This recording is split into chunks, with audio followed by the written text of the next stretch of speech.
I'd like him to go back to the State Department, or as they call it, the Deep State Department, if you don't mind. I'd like to have him go back and do his job. So does anybody have any question? Please. Mr. Secretary, Your desire to take You're down absolutely people. incorrect. As usual, Senator, you are No. incorrect. Almost everything you Well, say. no, you deny, but the emails tell the truth of this. You keep coming back to personal attacks on me that have absolutely no relevance to reality. It will always seem that the best way to address it would to be doing something that looks like it might be an overreaction. It isn't an overreaction. Were you surprised that President Trump got sick? Absolutely not. I was worried that he was going to get sick when I saw him in a completely precarious situation. Many in our nation are saying, if Dr. Fauci gets the vaccine, I'm going to get the vaccine. I want to encourage everyone who has the opportunity to get vaccinated so that we could have a veil of protection over this country that would end this pandemic. Thank you so much. If Olivia Rodrigo tells you to get vaccinated, you get vaccinated. Here's one that says, I got my first dose of the Fauci ouchie. Hello, good afternoon. I was wondering whether I could set my friend up here with a COVID booster shot. Are you nervous to give this man a shot? He's actually only the third most famous person I've vaccinated. Who's the most famous person you vaccinated? Take a deep breath in for me. Who is the And most breathe out. famous person? That's it. There's the moment. My financial disclosure is public knowledge and has been so for the last 37 years or so, 35 years that I've been director. The big tech giants are doing an incredible job of keeping it from being public. We'll continue to look for it. Where would we find it? All you have to do is ask for it. You're so misinformed. It's extraordinary. Why am All you have to do I is ask for it. misinformed? What do you want Americans to remember about your service in government? I'll let other people judge the value or not of my accomplishments, but what I would like people to remember about what I've done is that every day for all of those years, I've given it everything that I have, and I've never left anything on the field. So if they want to remember me, whether they judge rightly or wrongly what I've done, I gave it all I got. all right, so let's get going on a special presentation. Today, obviously, we've got Dr. Fauci, who's going to be testifying about I doubt it. He's probably going to take the Fifth Amendment over and over and over. Nonetheless, believe it or not, they started on time, and Rand Paul is making opening remarks. So this is a different show. I'm not going to be on camera as much. Just wanted to start the show, and if they take a break or if the Democrats start acting stupid, then I'll jump back in. Nonetheless, let's get to it. Decision to fund dangerous gain-of-function research in Wuhan, China, will likely go down in history as perhaps one of the worst public health decisions. Frankly, the American people deserve an apology. I hope today Dr. Fauci will come clean, admit it was a mistake to fund dangerous research in China, admit that the risk of this dangerous research exceeded any possible benefits, ask forgiveness, and pledge to help our government devise safeguards so a man-made epidemic never happens again. Instead of an apology, you have for years avoided responsibility. Regarding the lockdowns, you argue that you did not personally issue every lockdown order, close every school, or impose every mandate. But officials across the country invoked your authority to justify these decisions. And you presented your recommendations not as judgments open to debate, but as dictates of science itself. Your own words demonstrate that you understood the influence you exercised. On March 14th, 2020, you wrote that the task force recommendations were driven by me, yourself, Deb, and CDC. The next day, you wrote that you had convinced Mayor Bill de Blasio to close the New York City schools, so you were involved. That same night, Governor Gavin Newsom's chief of staff told you that the governor had decided to close California schools, bars, and restaurants after watching you on television. Presidents, governors, mayors, school boards, corporations, and Congress all bear responsibility for the decisions they made. The COVID lockdown, however, could never have been inflicted without you aiding and abetting the crime. Children lost years of education. Small businesses built over a lifetime disappeared. Patients delayed cancer screenings and other medical care. Families were separated from dying relatives. Workers were ordered to accept a medical procedure or lose their jobs. Worship assembly, employment, education, and travel were restricted in the name of science. While you did not impose every restriction, you used your public authority to justify them. While you concluded publicly that COVID occurred naturally, your private record tells a different story. In early 2020, your hand-picked virologist warned that the virus appeared to have been manipulated in the lab. In a conference call concerning the origin of the virus, all but 2 of the participants believed deliberate insertion was possible. Your concern was not merely theoretical. That same week, you led an urgent effort to determine whether your own agency had funded the research related to these experiments that were now under suspicion. Hours later, your assistant reported that the Wuhan experiments had indeed been reviewed and approved by the NIH. Those were not the actions of officials who believed that a research-related origin was an absurd conspiracy theory. They were the actions of officials urgently trying to determine whether their agency funding was connected to the research under discussion, connected to the pandemic. You could not hide that your agency had funded the Wuhan research or your long history of defending gain-of-function research. The only alternative left was to argue that COVID-19 did not originate in the Wuhan lab. You were not a detached observer. You had an institutional interest in the public believing that federally funded research had nothing to do with the pandemic. It was a conflict of interest from the very beginning. The authors of the proximal origin of SARS-CoV-2 privately had serious doubts about a natural origin. Within days, though, they flipped, and they all wrote in proximal origin that the virus was almost certainly not a laboratory construct. That paper was then used by the government and the media and you to discredit Americans who were asking the same questions that you and the authors were asking yourselves privately. You even cited proximal origin from the White House podium. You held it out as evidence that the virus could not have been engineered, but you didn't disclose your role in the discussions that preceded the writing of the paper. You did not disclose the author's original concerns. You did not reveal that you had been part of the paper, that you had read and offered editorial comments on the paper before it was published, before you began using it as evidence that it couldn't have originated in the lab. You did not disclose that you had immediately investigated yourself whether NIAID funding might be connected to the research. You did not tell the American people the full story. Duly released private messages indicate that the doubts with the authors and others didn't disappear after the publication. So while this was being waved at the White House to show that it couldn't come from the lab, the authors were still privately continuing to assign a meaningful probability to a laboratory origin, one thing in public and another in private. Some of the same scientists discussed avoiding email and carefully managing communications that might eventually be obtained under the Freedom of Information Act. The pattern is straightforward. Privately, there was alarm, then an immediate inquiry to see if NIAID's possible exposure to funding, then a rapid public declaration of certainty, continued private doubt, and then years of resistance to disclosure. The question is why? The only logical answer is that your primary concern was avoiding culpability. Your primary concern was hiding the fact that you had approved the funding for this dangerous research. Your support of gain-of-function research is extensive and long-standing. In 2011, your agency funded Ron Fauci's laboratory when it mutated the avian flu until it could spread through the air between mammals. This was the tipping point. This is when others became worried. You funded this. You advocated for this.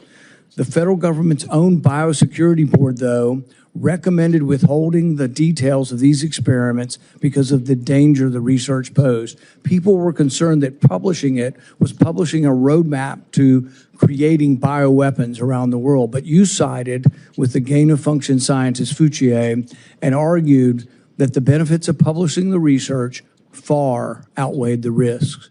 You defended this avian flu transmissibility experiments as critical research. You wrote that even If a scientist became infected and triggered a pandemic, the benefits of the gain-of-function experiments outweighed the risk. In 2014, your agency, NIAID, began funding the Wuhan bat coronavirus work.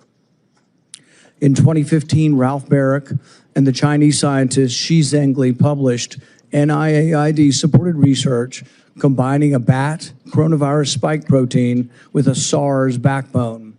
The resulting virus could infect human airway cells. It's a novel virus that now can infect human cells. It gained transmissibility, it gained function. In 2018, the same group of scientists, EcoHealth, Barrick, Shi, and their collaborators submitted the Diffuse proposal,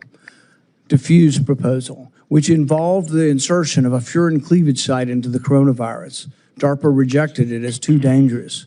When COVID was sequenced, though, early on in January of 2020, within days, scientists discovered that, lo and behold, it had a novel furin cleavage site, just as had been proposed in the Diffuse product.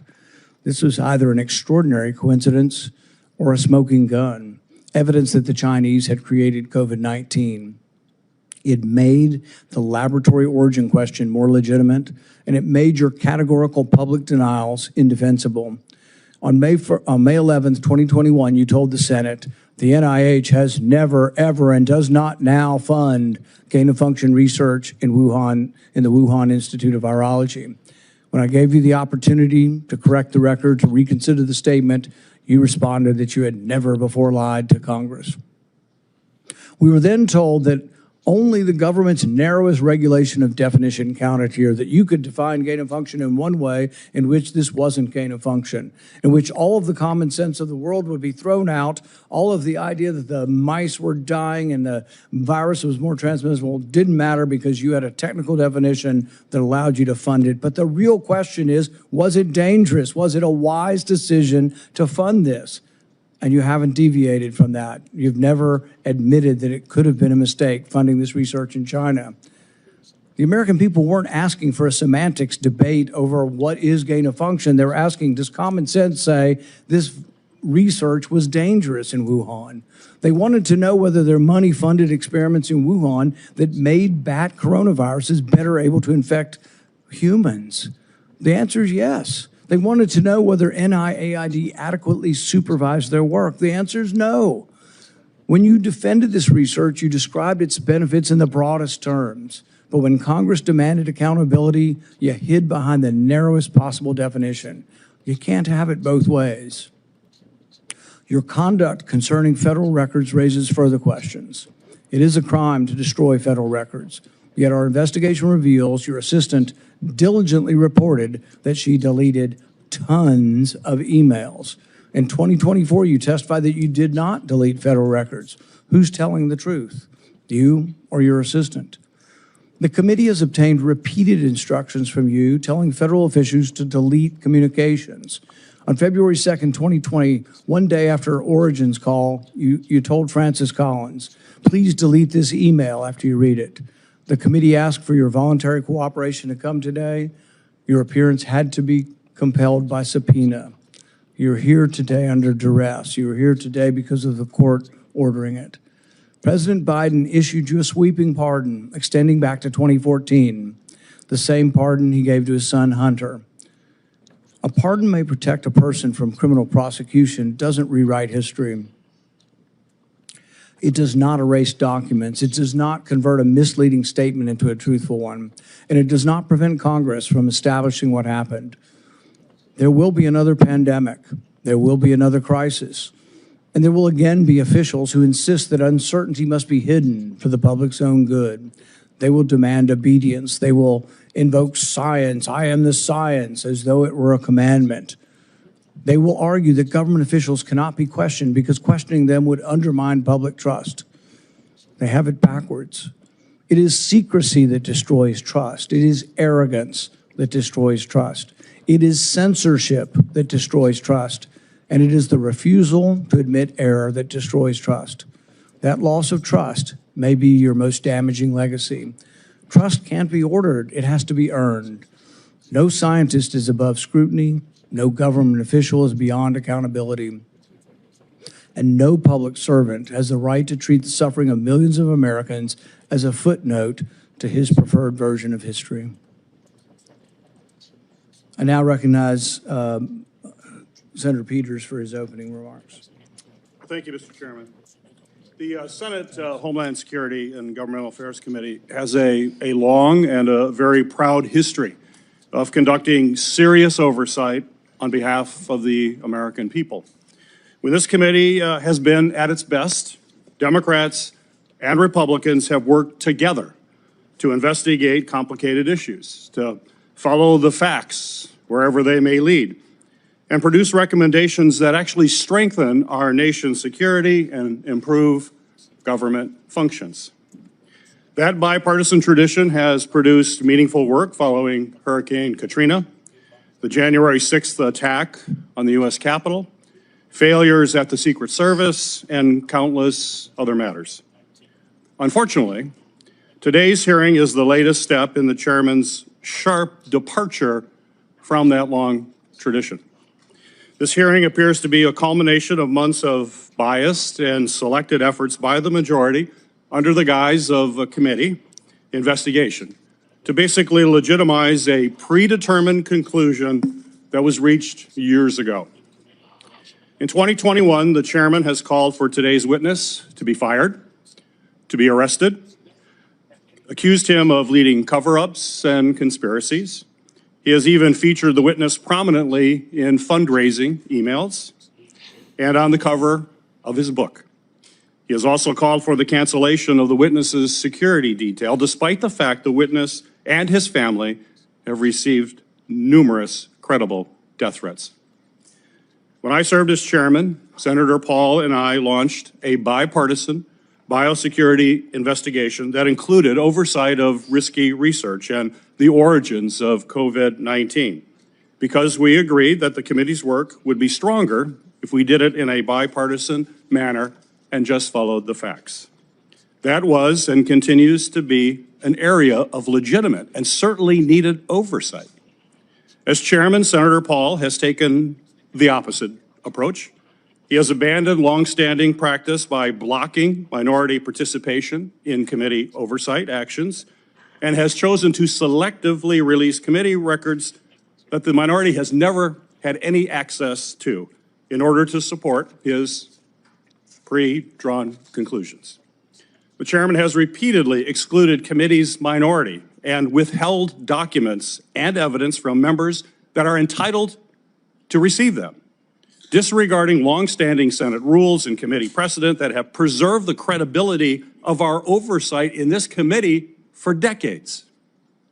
I have raised these concerns directly with the chairman because it's not just what we investigate that matters, but how we conduct that investigation.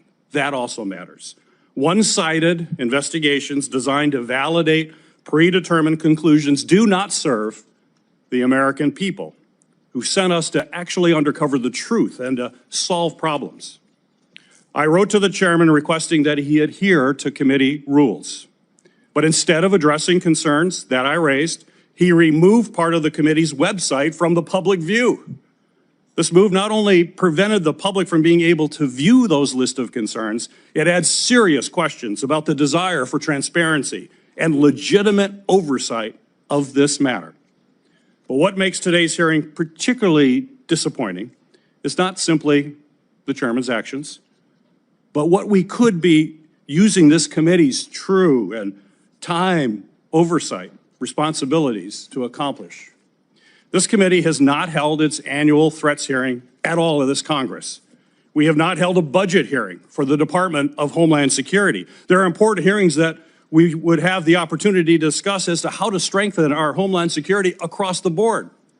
No hearings on those topics. Instead of focusing on the national security challenges that we are facing in our country right now, today's hearing looks backwards, revisiting questions this committee has already examined, including through bipartisan work that Senator Paul and I conducted together when I served as chairman of this committee. But rather than building on that work to strengthen our preparedness against future disasters, we are instead relitigating the past. COVID-19 exposed serious deficiencies in our nation's public health infrastructure. We know that. More than 1 million Americans lost their lives, and this committee should absolutely continue to examine how we can better prepare our nation against future biological threats. Those are the kinds of forward-looking, life-saving questions that will help our nation be better prepared to protect the health and the safety of Americans when the next emergency occurs. Unfortunately, at this precise moment, we should be strengthening our capabilities. The Trump administration seems to be doing everything in their power to actually weaken our capabilities. The administration has hollowed out the public health workforce. They have fired, pushed out, and cut funding for public health personnel, shrinking the CDC workforce by a quarter. Thousands of experienced scientists have left government service, and with them has gone critical institutional knowledge that cannot be easily replaced, certainly not quickly replaced.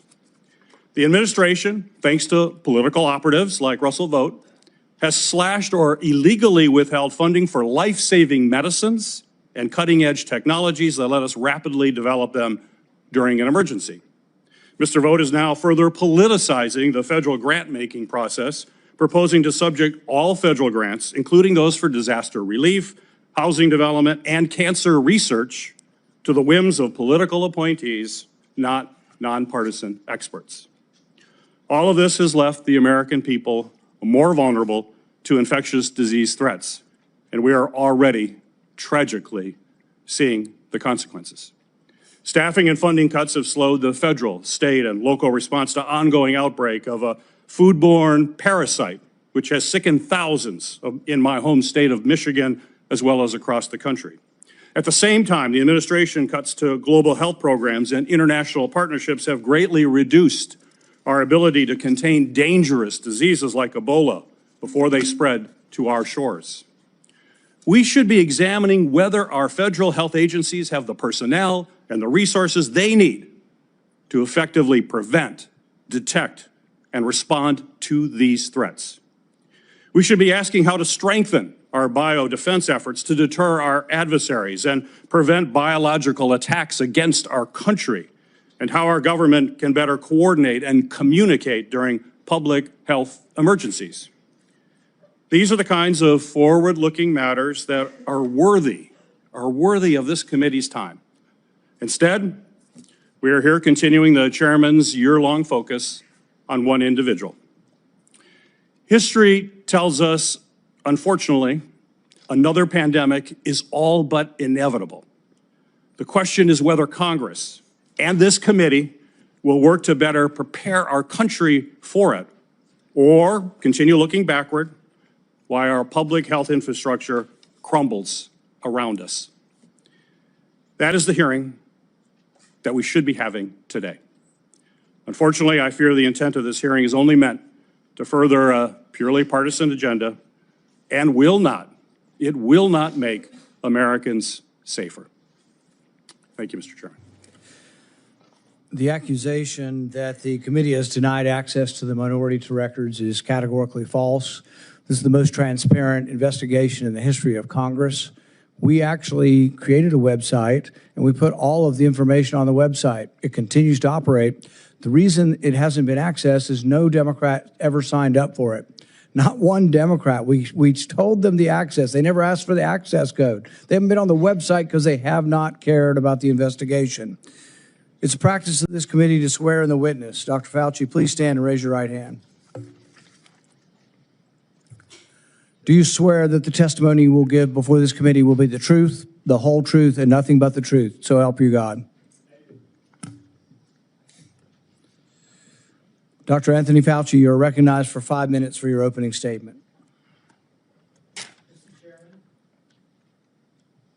Member Peters, members of the committee, I served at the NIH for over 54 years, 38 of those as director of the National Institute of Allergy and Infectious Diseases. Over that period, I proved that I believe in and respect the value of legitimate congressional oversight. In fact, I testified before and/or briefed Senate and House Senate and House committees well over 200 times over those 38 years. During and after the COVID pandemic, I have appeared multiple times for hearings in the Senate and the House, usually under oath, and sat for several days-long transcribed sworn interviews, answering questions about the very issues that are now the subject of this hearing. However, given Senator Paul's obvious obsession with calling for my prosecution, his repeated slanderous comments about me, and recently his publicly releasing my unredacted personal diary aimed at embarrassing and intimidating me, the only conclusion I can reach is that the sole reason he is calling me before this committee is to get me to say something, anything, that could vindicate his repeated public pledges that I end up, in his words, quote, behind bars, unquote. Any reasonable person who has followed his unhinged obsession with me would readily come to the same conclusion. Therefore, although it pains me to do so, because of the respect I have for the legislative branch of government and my decades-long record of cooperating with Congress, under the advice of my attorneys, Here he goes. I will invoke my right under the Fifth Amendment of the Constitution to refrain from answering your questions. Thank you. What a jitbag. We will now begin a round of questioning. Dr. Fauci, your testimony today is compelled by a lawful subpoena. As you know, it's a crime under 18 U.S.C. Section 1001 to knowingly make a material false statement to Congress, with a penalty up to 5 years of imprisonment. Understanding that you are under oath, the American people would like to understand your reasoning, your rationale for why you chose to fund the research in Wuhan. There have been, intelligence agencies, the CIA, the FBI, the DOE, have all come to the conclusion that more likely than not, the virus came from the lab in Wuhan. And so we'd like to know, what was the rationale? What was the discussion? How, what went behind the decision to fund the research in Wuhan? How did you come to the conclusion that a totalitarian country would be capable of doing this in a BSL-2 lab, a lab that lacked the security? What was the reasoning? And are you sorry, basically, for making the decision? Would you, given another chance, say, well, gosh, circumstances now, as I know it, maybe it wasn't a wise thing. Can you explain to the committee why you chose to fund this dangerous research in China? On the advice of counsel, I respectfully decline to answer based upon my rights under the Fifth Amendment of the Constitution. What a piece of crap. In the red folder on your table is a copy of Section 192 of Title II of the U.S. Code. Your counsel has been provided a copy as well. That section makes it a crime for a witness appearing under subpoena to refuse to answer any questions pertinent to the question under inquiry. Do you have that in front of you?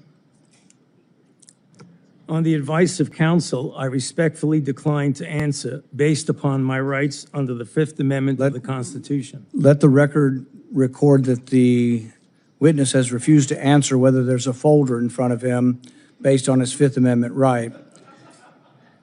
It is true that you're appearing under direction of our subpoena to provide testimony on matters under consideration by the committee, including the origins of COVID-19, risky life sciences research, and your tenure as a federal government employee.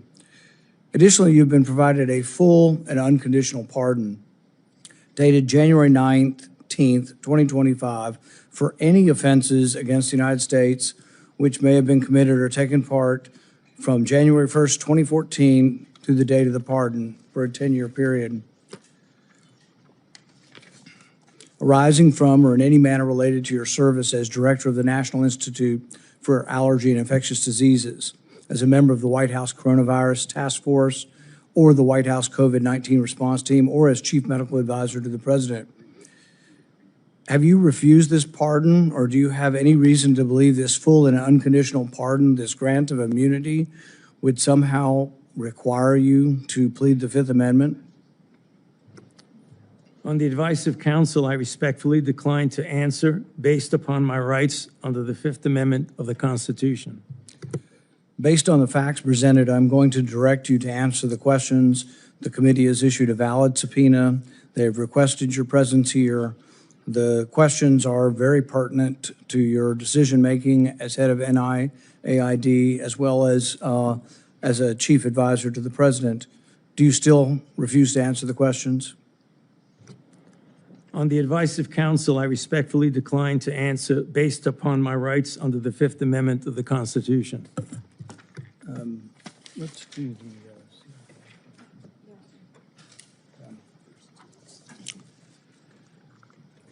Dr. Fauci, were you ever made aware of gain-of-function research on monkeypox being conducted at the National Biodefense Analysis and Countermeasure Center, NBAC, at Fort Detrick? On the advice of counsel, I respectfully decline to answer based upon my rights under the Fifth Amendment of the Constitution. Dr. Fauci, did the CIA ever transfer funds to NIH under an interagency agreement? On the advice of counsel, I respectfully decline to answer based upon my rights under the Fifth Amendment of the Constitution. You have a pardon. What? You have a pardon. Dr. Fauci, did the NIH ever conduct research for or in coordination with any element of the intelligence community, CIA, ODNI? On the advice of counsel, I respectfully decline to answer based upon my rights under the Fifth Amendment to the Constitution. The reason why these questions are important is, President Trump has done a ban, and we're glad that he did a ban on gain-of-function research. So we're better off than we were when we had an advocate serving as head of NIAID, an advocate for gain-of-function research. There is still, though, a question, though, whether or not the intelligence community is adhering to that order. There's a question of whether or not gain-of-function research is still ongoing. And these are important questions the American people deserve to know. Dr. Fauci, have you been read into any classified Department of Homeland Security program, any prospective special access program concerning gain-of-function research? On the advice of counsel, I respectfully decline to answer based upon my rights under the Fifth Amendment of the Constitution. When we look at the research in China, the gain-of-function research that you've denied was gain-of-function, one of the things that startled the scientists when they saw COVID in the first couple of weeks was when they looked at the sequence of it, they said, oh my God, there's a furin cleavage site in it. And in this particular family of coronaviruses, the sarbecoviruses, they'd never seen this before. They were also startled to look at it and see how it was coded for, what the codons were, and to discover that the codons used out of 36 different possibilities turned out to be the one that was commonly used in gene manipulation by scientists. Dr. Fauci, were the scientists at the Wuhan Institute of Virology capable of inserting a furin cleavage site into a coronavirus? On the advice of counsel, I respectfully decline to answer based upon my rights under the Fifth Amendment of the Constitution. So one of the experiments that was pretty common was they would take the backbone of a SARS virus, and this would be a SARS virus that the backbone itself wasn't that dangerous, but then they would dig through guano, 300 feet underground, bat guano. They'd find other viruses, unknown viruses. They'd take the S protein off of an unknown virus and stick it on a backbone. And then they would infect mice that have humanized cells. And they were trying to discover if they could create a virus that infects humans. Now, many people would say, well, gosh, that doesn't sound like a really good idea to create viruses that don't exist in nature to see if they'll infect human cells. What if one escaped? What if you keep infecting this and do serial passage, you actually adapt the virus to be infectious to humans? So the question is whether or not Dr. Fauci, the Wuhan Institute of Virology, was combining an S protein with one virus with the backbone of others, and could this lead to a virus, maybe it wasn't even predicted, but could it lead to viruses that gained in function and then could lead to a pandemic? On the advice of counsel, I respectfully decline to answer based upon my rights under the Fifth Amendment of the Constitution. One of the arguments that you and others have made against this virus coming from the lab is it couldn't have come from the viruses that have been published. And nobody's really arguing that. I think from the very beginning, people acknowledged that the viruses that have been published are too far evolutionarily distant from a virus that could have become COVID-19. But what has never been acknowledged by the side who tries to call the other side a conspiracy theory, which is really something you don't usually see in a scientific debate. This is the first time I've ever seen an article printed in Lancet by your friends who called this a conspiracy theory. You know, these are the kind of things you see as a screed on a political, website. You don't really see this in science. But when they release this as being a conspiracy theory, we're wondering that when you do this, when you combine these viruses and are able to grow them in humanized cells, whether or not this kind of risky research, whether you call it gain of function or not, whether you use the definition of gain of function, whether this kind of research should have had more scrutiny. I think in your House testimony, you testified that you never traveled to China and that you were unaware that anybody at NIH ever examined the labs, that you trusted the Chinese scientists. I think you said that even recently, that with your discretion, you trusted the Chinese scientists. The problem is that even in our country, we trust our scientists. They're good American scientists, probably doing the right thing for America. But at the same time, we oversight to make sure it's not dangerous research, but we also investigate the lab. I believe Fort Detrick was one of our main labs, was closed down in the last year or two because of research institute, a research incident that was dangerous with dangerous pathogens. And so the American people would want to know, how could you approve this dangerous research in China, say that you trusted the Chinese scientists, and then in the end, you had to admit that you'd never been there, and none of your inspectors had ever been there. Dr. Fauci, had any of the labs where this dangerous research was occurring, were any American lab oversight or lab investigators, did they ever appear in these labs to make sure that they were safe labs?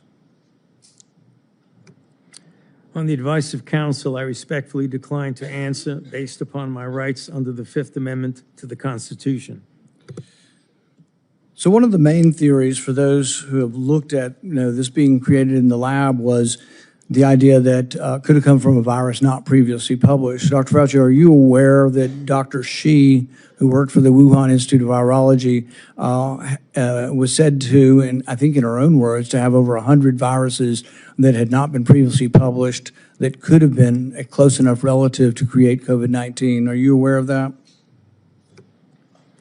On the advice of counsel, I respectfully decline to answer based upon my rights under the Fifth Amendment to the Constitution.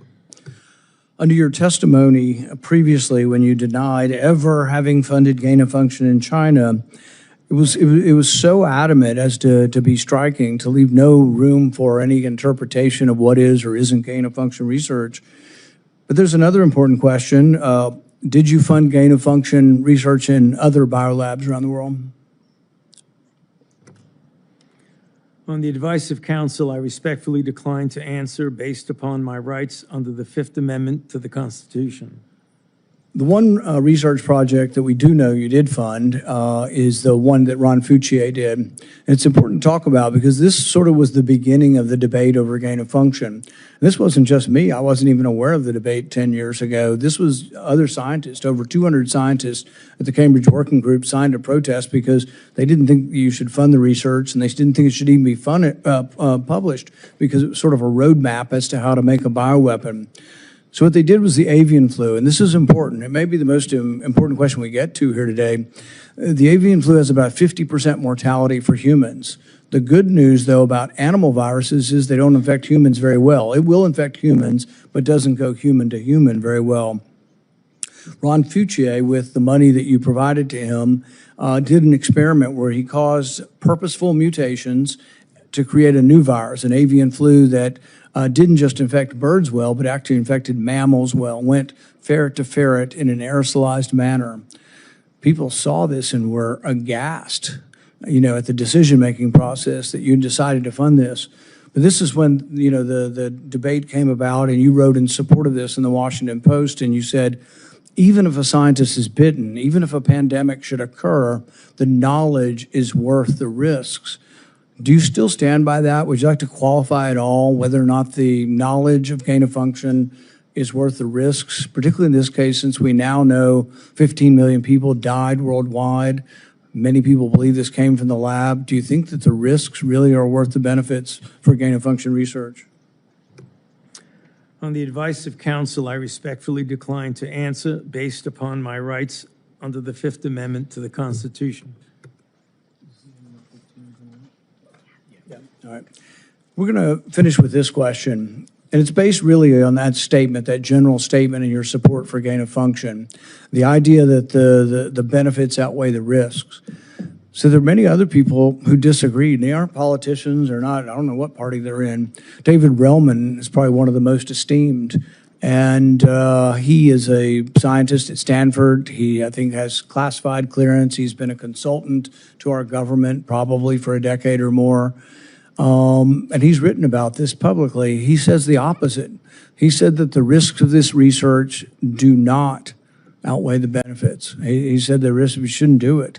Richard E. Bright, who's been involved in this debate for 2 decades, says the same thing. Says we really shouldn't be doing this at all. There's a quote also by, the Kevin Esfelt quote, is that at the very end?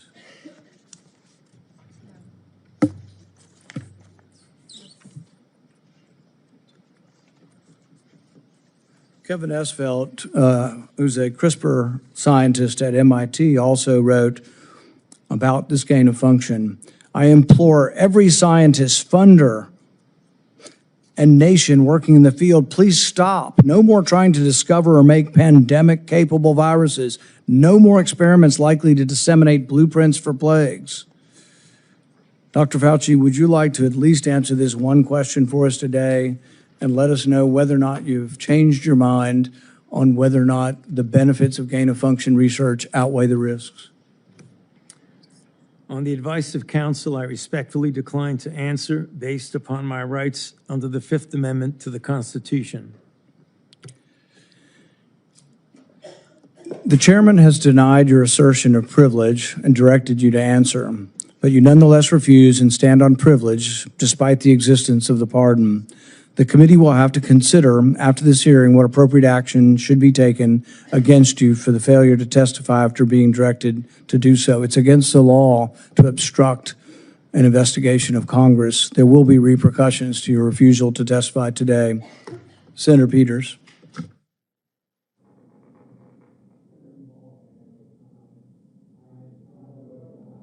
You're not recognized. You're not recognized.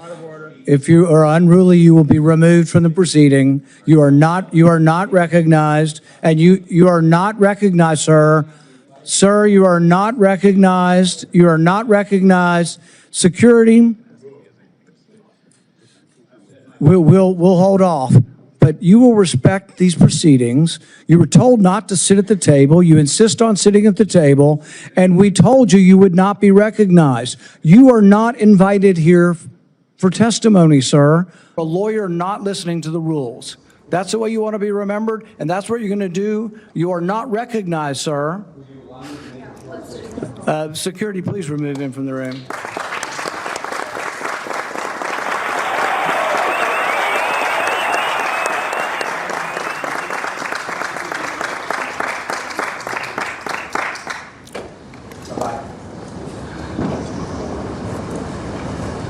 I just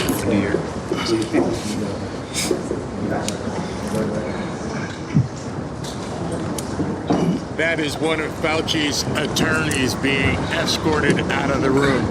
They threw out one of Fauci's Let the record attorneys. state that Dr. Fauci will still have the advice of the other half a dozen attorneys that he brought along today. Senator Peters. Thank you, Mr. Chairman. The COVID-19 pandemic is not the first or the last public health crisis to impact our nation. In December 2022, I released a report that identified significant failures in our federal government's preparedness and initial response to COVID-19. This report contained 17 key findings. It's a very large report, which I have right here.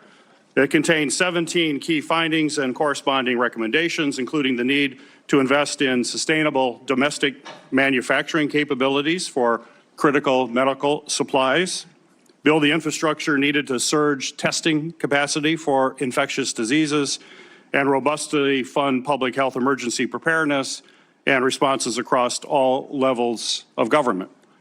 Unfortunately, multiple administrations, including the current Trump administration, have failed to fund or to reform our health preparedness.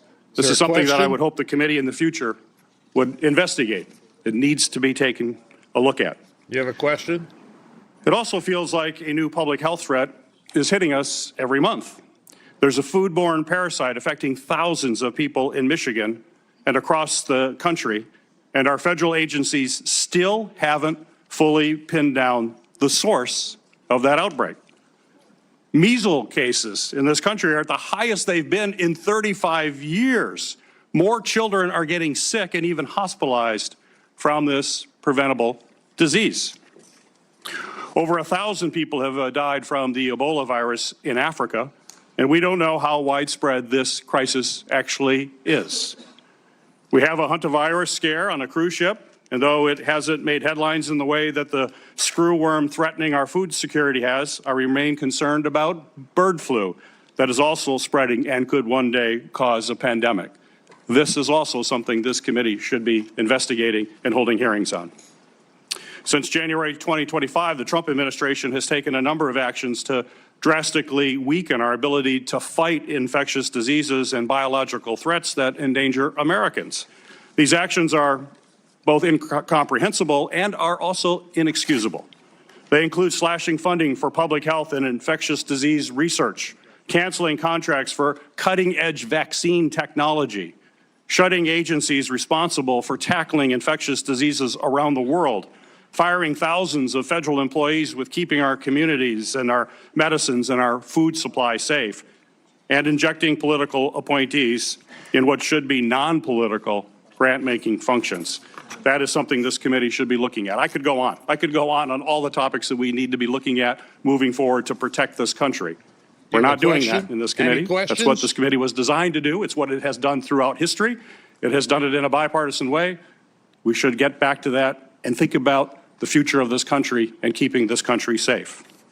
When a crisis like COVID-19 strikes, we have an obligation to examine what went right and what went wrong to provide accountability for the American people. Congress certainly has done that. Between the House and Senate, nearly 20 different committees, including this committee, as I mentioned, have conducted oversight of the COVID-19 pandemic, conducting transcribed interviews, holding dozens of hearings, and released more than 10 reports. Today's exercise, unfortunately, is a stark departure from those largely bipartisan, legitimate efforts. The chairman has shut the minority out of participating equally in these efforts, withheld information, selectively released documents, actions that completely undermine the credibility of this investigation. I will enter a record without objection, Mr. Chairman, a letter that I sent to you that detailed all of those areas that we have concern with and where we were shut out. Without objection. We'll provide other details as well. I think today's hearing, unfortunately, does real damage. It's tempting to turn one person into the scapegoat for a crisis that hundreds of officials across both the Trump and the Biden administration were responsible for handling. And it does so in a way that people that are facing death threats This is only going to unfortunately deter other scientific experts from public service to understand that this is what they would have to go through as they provide their advice to us. We're not going to make our nation safer, and I hope that we can restore by doing these kinds of activities, and I hope that we can restore our legitimate bipartisan oversight that's going to help strengthen our public health and pandemic preparedness and other homeland priorities. That's what this committee needs to focus on. It hasn't the last year and a half. Let's hope it does in the future. Thank you, Mr. Chairman. Senator Johnson. Thank you, Mr. Chairman. Dr. Fauci, I hope the American people listen very carefully to Chairman Paul's opening statement. I think it's a stunning indictment of the actions you've taken that have been so destructive to global health. I certainly understand why you needed a pardon.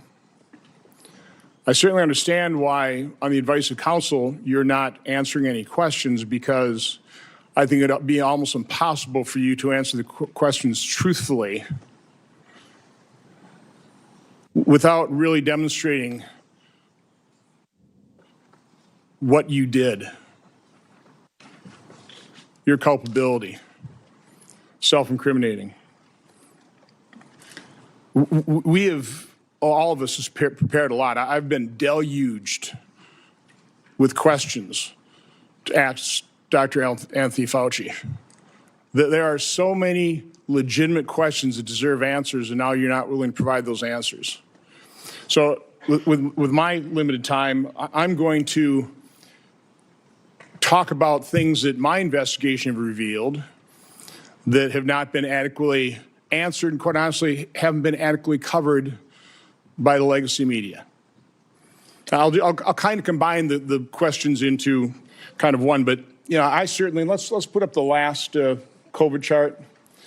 I was warned pretty early on about the dangers of the experimental gene therapy that you've called a vaccine, but it really falls under the definition of gene therapy. So I was going to ask you, were you carefully monitoring the safety surveillance systems like VAERS and vSafe that literally were deluged with complaints? Currently, worldwide, there have been almost 1.7 million adverse events reported to the VAERS system. Of those, over 39,000 were deaths. And of those deaths, 24% occur on the day of vaccination within 1 or 2 days. 24%, which, by the way, just happens to be the same percentage that a Rasmussen poll pointed out the American public believe 24% of the American public believe they know somebody who died of the experimental gene therapy. So again, I was certainly interested in asking you whether or not you were following this as carefully as I was. It was not my responsibility to follow safety surveillance systems, but I did. And by the way, when I published, this is actual government information. When I published it and people had me on their shows, they would be censored by Facebook. They would be deplatformed. I think largely at the behest of the actions you took to make sure that disinformation wasn't spread. This wasn't disinformation. This was the truth. So I was going to ask you whether you knew Dr. Marks. I think you do know him. He's the head of CBER. He's the man who is in charge of approving vaccines and surveilling for the safety. My investigation shows that on March 1st of 2021, less than 3 months after the emergency use authorizations, he was warned by Dr. Anna Scharsman, data mining expert, that the algorithm they were using to analyze VAERS data was going to hide in mass safety signals. 26 days later and 3 months consecutively after that, they did data runs with a new algorithm that unmasked those safety signals. They showed dozens of safety signals, including sudden cardiac death, cerebral artery occlusion, basal ganglia stroke, agonal rhythm, Bell's palsy, and pulmonary infarction. Your diaries now show that you actually suffered pulmonary infarction in, I think, probably June 2021. I was just wondering whether it ever went through your mind that maybe that injection, all those boosters you took, might have caused that. You know, and the question I was going to, and I'll ask this question: were you ever made aware of the fact that Peter Marks was warned that the algorithm was going to hide the safety signals? And were you told that senior FDA officials were given shown dozens of safety signals associated with the COVID injection? On the advice of counsel, I respectfully decline to answer based upon my rights under the Fifth Amendment to the Constitution. It's worse. Next area I want to go through is in that same month of March 2021, an employee at NIH, Dr. Nath, led a team of researchers who were diagnosing and treating individuals who'd never had COVID but were severely injured by the genetic therapy injections. Dr. Nath told those individuals, stay quiet. You know, we want to make sure that we gather all the information and then release it to doctors so they can treat people like yourself. There was a concerted effort, and I'll enter this into the record. It appears inside NIH to quash Dr. Nath's publishing of that study. It finally was put on a preprint server with telling no one, and I think about May of 2022. I think what's noteworthy about this is Dr. Nath told the injured participants that early treatment, early intervention was crucial for them to be treated. And yet within the NIH, they were questioning what was Dr. Nath doing. They didn't want to publish that because, and I want to take time searching for it, because publishing it would create vaccine hesitancy, which is what we continue to hear time and time again, is the reason they didn't promote they lied about the safety signals they were seeing. Throughout the pandemic, I always push early treatment.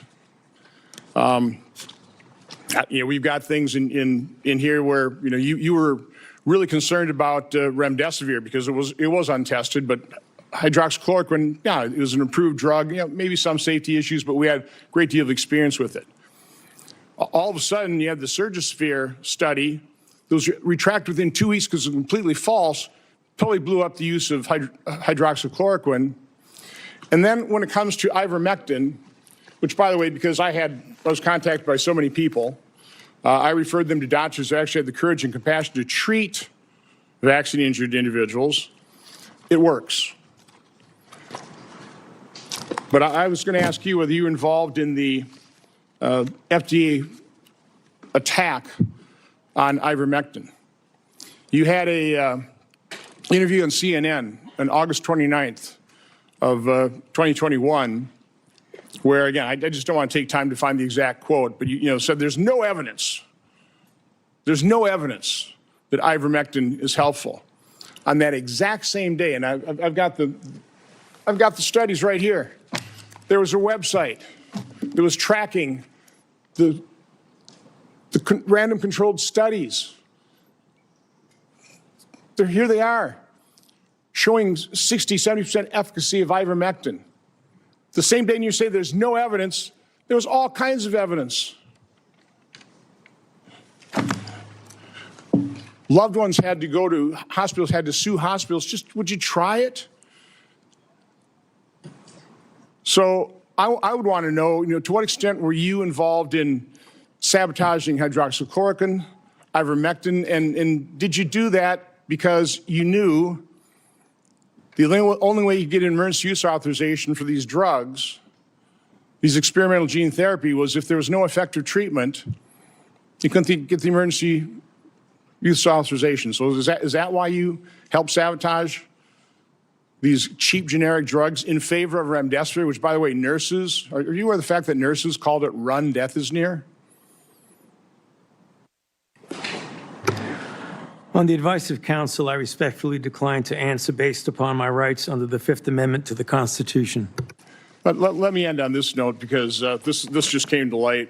We've got 11 million pages of documents. We also have other people who were in the room.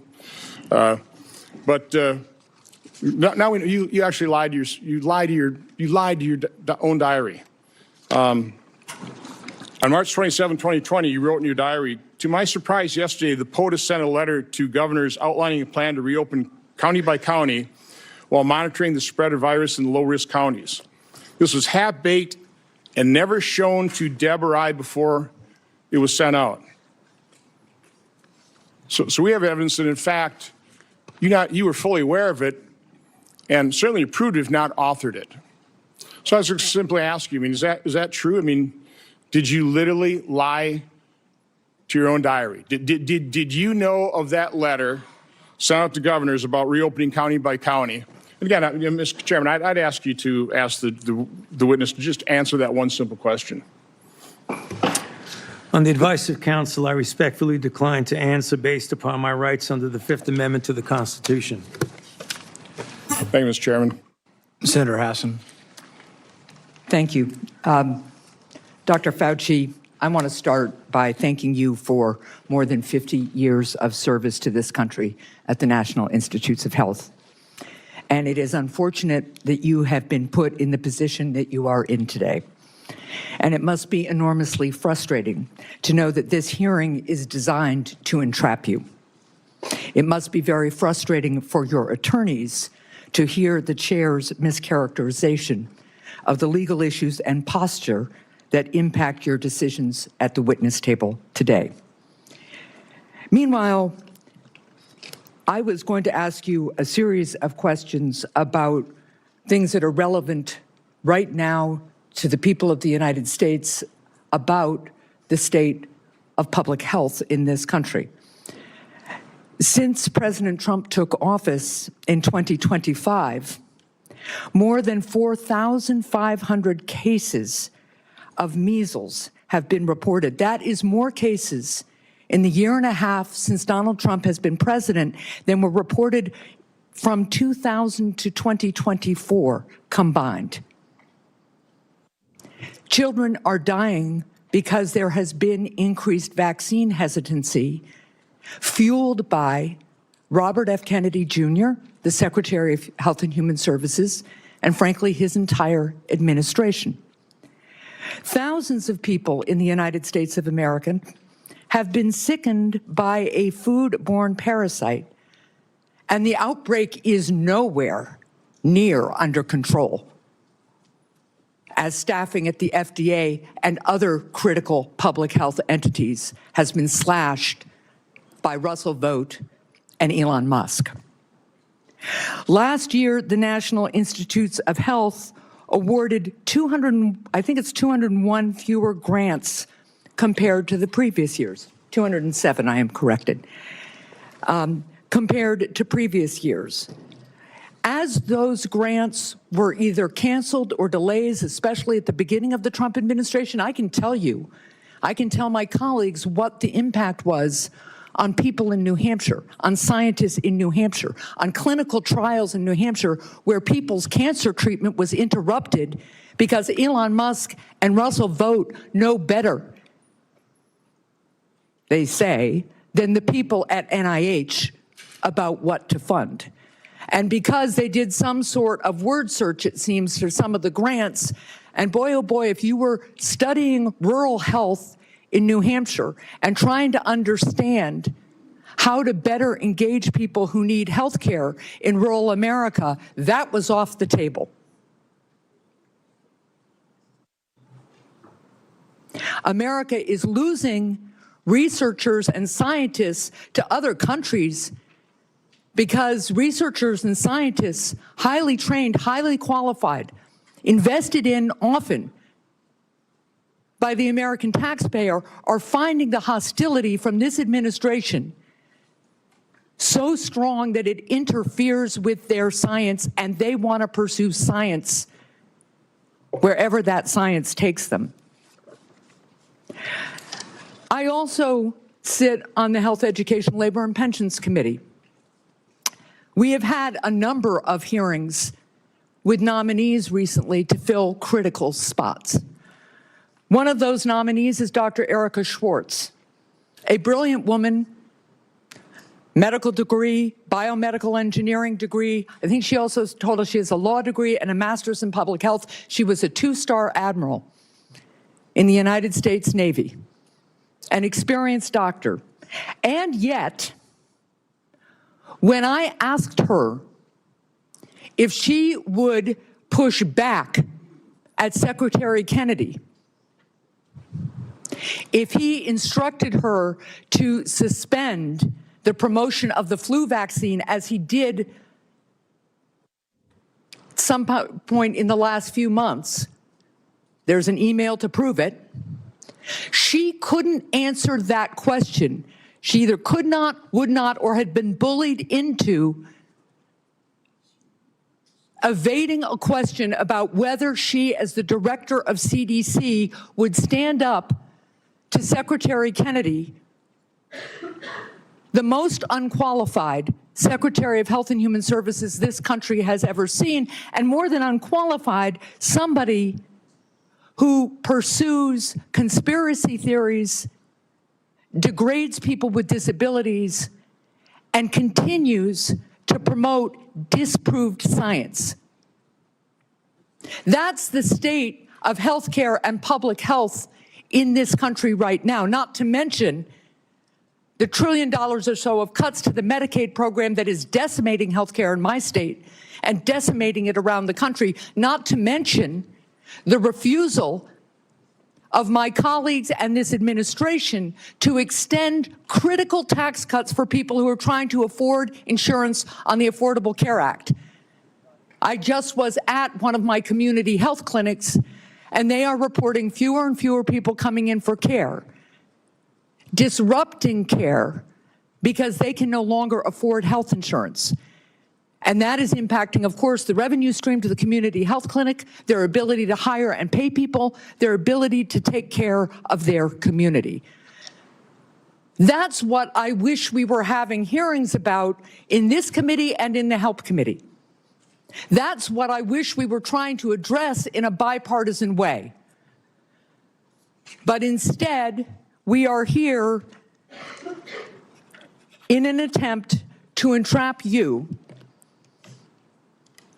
because you had a distinguished career trying to put Americans' public health first. With that, I yield. Senator Lankford. Mr. Chairman, thank you. Dr. Fauci, thanks for coming today.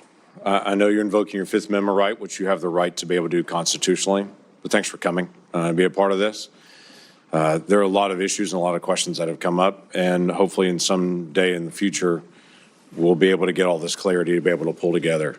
There were over 1 million Americans that died from COVID. You know that well. You were tracking the numbers literally every single day, those affected and those that died from the earliest days. There are a lot of lessons that we've got to learn from this, that we should put into history to be able to determine what happens in the future, how do we respond in the future, how do we deal with something like this again. It was uncharted territory for everyone. But I would tell you, countless families, including my own, watched a loved one die behind glass or through a screen because we couldn't get access to them. Children couldn't get to school. People missed their prom or graduation ceremonies. There were lots of things that happened that dramatically changed the future of the country. The mental health issues that we have continued to deal with from the isolation have been profound. Even something as simple as children that wore masks or around adults wearing masks for all that time are slower in learning language now because they couldn't watch someone's lips moving, and so they're slower in that. Amazingly enough, churches and places of worship were forced to be closed down. There were even churches that met where the pastor preached in the parking lot and the congregants all met in their cars with windows up, and police came and scattered them and said, "You can't be here." The simple act of social distancing became an issue. As everyone guessed, what's the right distance to be away from someone else? Literacy rates have declined. All these things are results, not to mention the loss of lives and the health experiences that have been out there for many Americans. So there are legitimate questions. I wanted to be able to raise some of those, to be able to walk through some of this, because it has been very, very challenging. As we've gone through some of your notes and your diary and other things that are out there, we're trying to be able to pull bits and pieces of things to be able to learn lessons. On May the 6th, 2020, you wrote at that time, I had a conversation with Robert Redfield, who, as you know well, was then the director of CDC, about the fact that greater than 1 million children worldwide have missed their measles vaccination because of the shutdown. You stated, this is terrible and needs to be addressed, since on that basis alone, there would be far more excess deaths from measles among children than coronavirus deaths among children. I need to bring this up to the TF, the task force. Did you ever have an opportunity to bring up the potential of measles deaths among children and an infection rate going around the world from measles based on the fact that so many children would not get their measles vaccine because of the shutdown? I'm sorry, Senator, but on the advice of counsel, I respectfully decline to answer based upon my rights under the Fifth Amendment to the Constitution. That is your right to do. One of the big issues that's really coming up is on the lab issue. This was greatly discussed about whether this came from a lab or whether this came from nature. There are obvious issues and differences between the two to be able to know this. You had a lot of conversation on this. Scientists around the world were in conversation on this. There were different statements that you even made in your private notes and your public notes on it. In January the 26th of 2020, this is before we had our first tragic death of coronavirus in the United States, you wrote, it now appears using epi data that the genomic data, the first infection was in early December and was not connected to the market, which was the big rumor that was out there, was this wet market in China. We know the market was not the source, it was the amplifier. On January the 31st, you wrote about a phone call. You wrote the people on the phone felt the mutations around the furin cleavage site of the spike protein could not have occurred naturally, since it would require an evolutionary jump that they found nowhere in bat isolates. They bring up the possibility this could have been deliberately inserted and either accidentally released or deliberately released by a crazy person in the lab, the former being the most likely. February the 1st, same year, 2020. This is, again, still before our first death. There was not total agreement about the likelihood of deliberate insertion. Ron said he was sure that this could occur naturally and we should not waste our time and divert our effort to pursue this. This is expected of him since he was the original gain-of-function person with Yoshi. Also, Christian was withdrawn. The rest felt deliberate insertion was possible, and given the fact that Dr. Jingling Shi at the University of Wuhan has been working for years in gain-of-function in coronaviruses to allow adaptation of the spike protein to bind to the human ACE2 receptor, we could not let this go.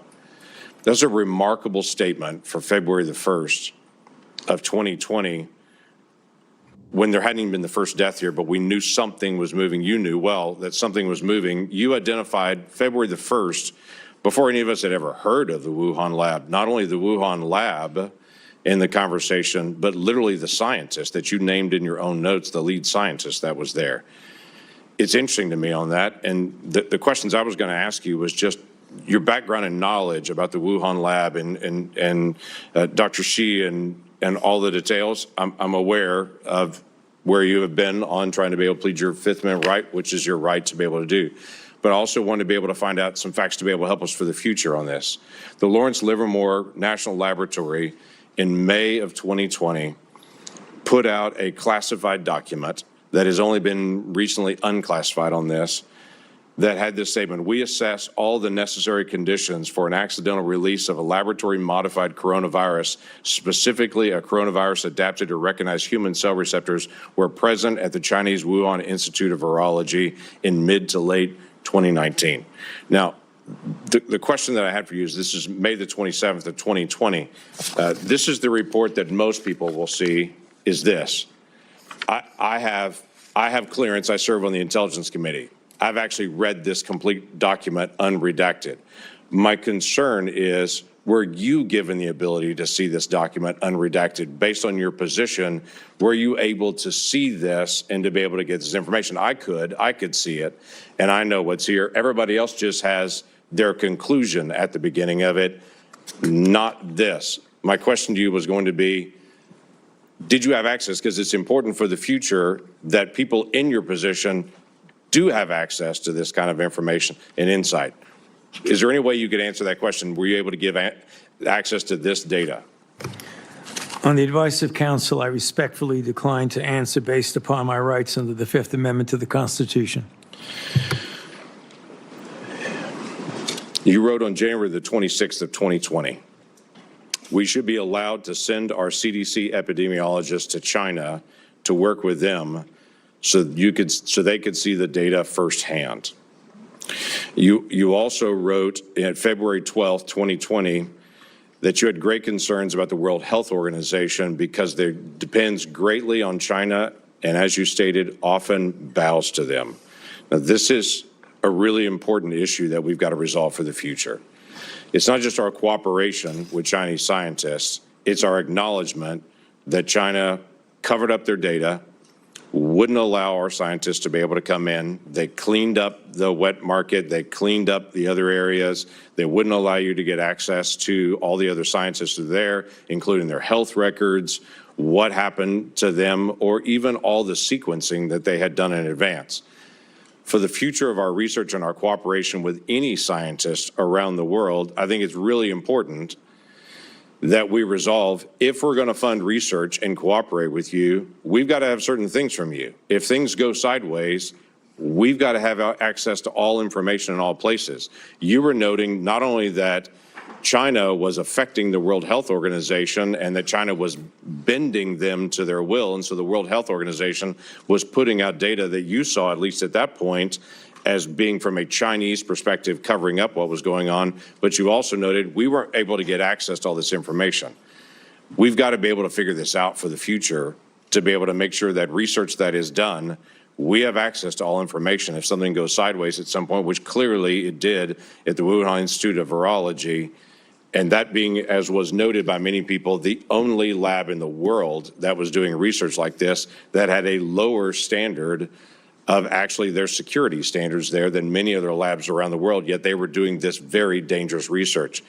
What can we gain, and what advice could you give us to say in a future setting, we've got to make sure that we actually get information from people and we can be guaranteed that we're going to get that insight? Yes, sir. On the advice of counsel, I respectfully decline to answer based upon my rights under the Fifth Amendment to the Constitution. I yield back. Senator Blumenthal. Thank you, Mr. Chairman. I want to go back to the dark days of the coronavirus pandemic, one of the darkest days or times in our history. Hospitals were overflowing. Navy medical ships were docked in the Hudson River. Emergency rooms were forced into unprecedented triaging during the worst week of the pandemic, which happens to have been the last week of President Trump's first term. More than 25,000 Americans died of COVID-19. Easy to forget those dark days. But for the past 18 months, the Trump administration has been engaged in a campaign to rewrite this history. And today's proceeding, I fear, is part of that effort, one of the darkest days in our Senate's history. The Trump administration has launched a baseless set of smears against vaccines that help pull us out of that public health crisis, vaccines that are undoubtedly President Trump's greatest accomplishment. It has slashed funding to local public health departments that were on the front lines of the pandemic. And those healthcare workers are heroes. It has disparaged those heroes as woke or wasteful. And it has used a politicized Department of Justice to target the researchers who helped us track and understand the novel virus. Today's hearing is another page in that playbook, sadly, tragically. Dr. Fauci, you've spent 5 decades in public service, including nearly 4 decades in leadership at the National Institutes of Health, helping to conquer COVID-19, but also HIV, swine flu, Zika, Ebola, and other epidemics with real life results saving human lives.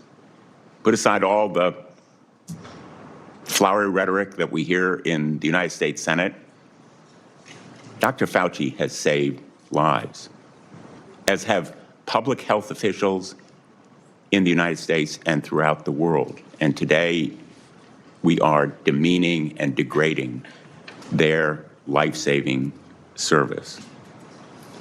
Republicans are eager to rebrand you as a villain in order to distract from their own failure to protect Americans from soaring healthcare costs. They've been rising astronomically in the last couple of years, and from unsafe food, which has caused cyclospora to spread, and resurgent measles as a result of the anti-vaccine policy. This hearing is the culmination of a years-long crusade, which started more than 6 years ago when Dr. Fauci dared to contradict President Trump. The campaign to vilify you, Dr. Fauci, is just one part of this larger campaign against science and facts, a campaign that has made Americans less safe. It is shameful that in a country like ours, a dedicated public service like Dr. Fauci has experienced persistent threats to his life since the pandemic because of the lies that are told about him. His attorney has been gagged, thrown out of this hearing room. But he has written a letter to the chairman that is an explanation for the reasons why Dr. Fauci is, in fact, invoking his constitutional right. It is a right. And I would ask that this letter from David Schertler and Danny Onato be made a part of the record if there's Without no objection. His attorney has also issued a statement within the last half hour, I believe, that sets forth, again, the reasons that he is here to help protect his client's rights. And I would ask that that statement be made part of the record as well, Mr. Chairman. Without objection. Let's be very clear. The Fifth Amendment is a right of everyone appearing before an authority like this one. It should be respected. And the reason that Dr. Fauci has invoked it, in the words of his attorney, quote, during and after the COVID-19 pandemic, Dr. Fauci appeared at least a dozen times for congressional hearings in the Senate alone in answer to questions about the very issues on which you purport to seek information. He has been thoroughly transparent and consistent in providing factual information to Congress, and he is deeply familiar with the processes and protocols of sharing information with the legislative branch. And then, referring to the chairman, this years-long public crusade against Dr. Fauci makes one thing clear. This is not a serious effort to seek information from Dr. Fauci in a transcribed interview for a valid legislative purpose. You are single-mindedly fixated on Dr. Fauci, seeing Dr. Fauci prosecuted for imaginary crimes, and you are so invested in that outcome that you have created a personal brand around it. Those are the words of his attorney, and he cites as well the statements of the chairman, which indicate a clear intent that the result of this proceeding be a prosecution. Quote, the power of some of us must be used for good, like putting Fauci in jail. That's from December 23, 2025. I want to give him a subpoena and a jail cell, also from December of 2025. The first was 2024. Those kinds of statements by the chairman of a committee in tweets certainly provide a well-founded fear that the proceeding underway is simply an effort to trap Dr. Fauci in some kind of criminal wrongdoing. That is not the purpose of a congressional hearing, not the valid purpose of a congressional hearing. During some of the dark days in this body, under Senator Joe McCarthy, it became a standard operating procedure to seek that kind of prosecutorial objective. We should not be part of a rerun of that kind of effort. This attempt to rebrand one of the most challenging times in our nation's history is a short-sighted act of desperation that will leave us less prepared for the next pandemic. It is an insult to the memory of more than 1 million Americans who died from COVID-19. If there are valid scientific questions about the origins of this pandemic, COVID-19, about the kinds of steps that were taken to counter it, about the need for more preparation, they should certainly be addressed, but not in a show trial, not as part of a continuing vendetta against a single individual. And unfortunately, I fear that is what we are seeing today. America deserves better. Thank you, Mr. Chairman. Deserves a better In senator. no courtroom in America can you have your witness plead the Fifth Amendment, and then your attorney gets to testify. That's what that letter is. The attorney's complaining and testifying, saying, he didn't do it, the prosecution's unfair. You don't get to do that. That's one thing you give up when you take the Fifth Amendment. You say, I'm not going to testify. I'm not going to give you any information. You don't then get to put your lawyer forward to justify it. He can do it in the press, but you can't come and testify. He was not invited to testify, and he was out of order, and it was appropriate to have him ejected. Senator. Chairman Paul, thank you for doing this. I think I know in my state people have been asking questions about Dr. Fauci for years. So Dr. Fauci, your entry has made clear that you love being a hero, a celebrity, and here having the eyes of the world upon you. You loved every newspaper profile, every photo shoot, every fancy dinner with the elites. To many Americans who lost family members, who lost trust in our federal government, you're not a hero. Unfortunately, you're a villain. You made yourself the story and abandoned the American people to serve your own ego. To begin, I'd like to talk about your relationship with David Morenz. He was the senior advisor in the NIAID, Office of the Director, your office, for 16 years. He was your friend. He was a frequent guest at your house. You reportedly co-authored over 50 scientific articles with him. You turned to him first right after COVID-19 first occurred. Earlier this year, the Department of Justice charged him with conspiracy against the United States, in addition to other charges as part of a conspiracy to conceal information and falsify records to suppress alternative theories about the origins of COVID-19. Now, you've publicly kicked this man to the curb, saying, Dr. Morenz was not an advisor to me on institute policy or other substantive issues. So let's start with the use of personal Gmail accounts and David Morenz's relationship with Peter Daszak. David Morenz tells Peter Daszak, president of Equal Alliance, and you've got this in front of you, it's Exhibit 1, and it's already in the record as part of this. It says, quote, P.S. I forgot to say that there is no worry about FOIA.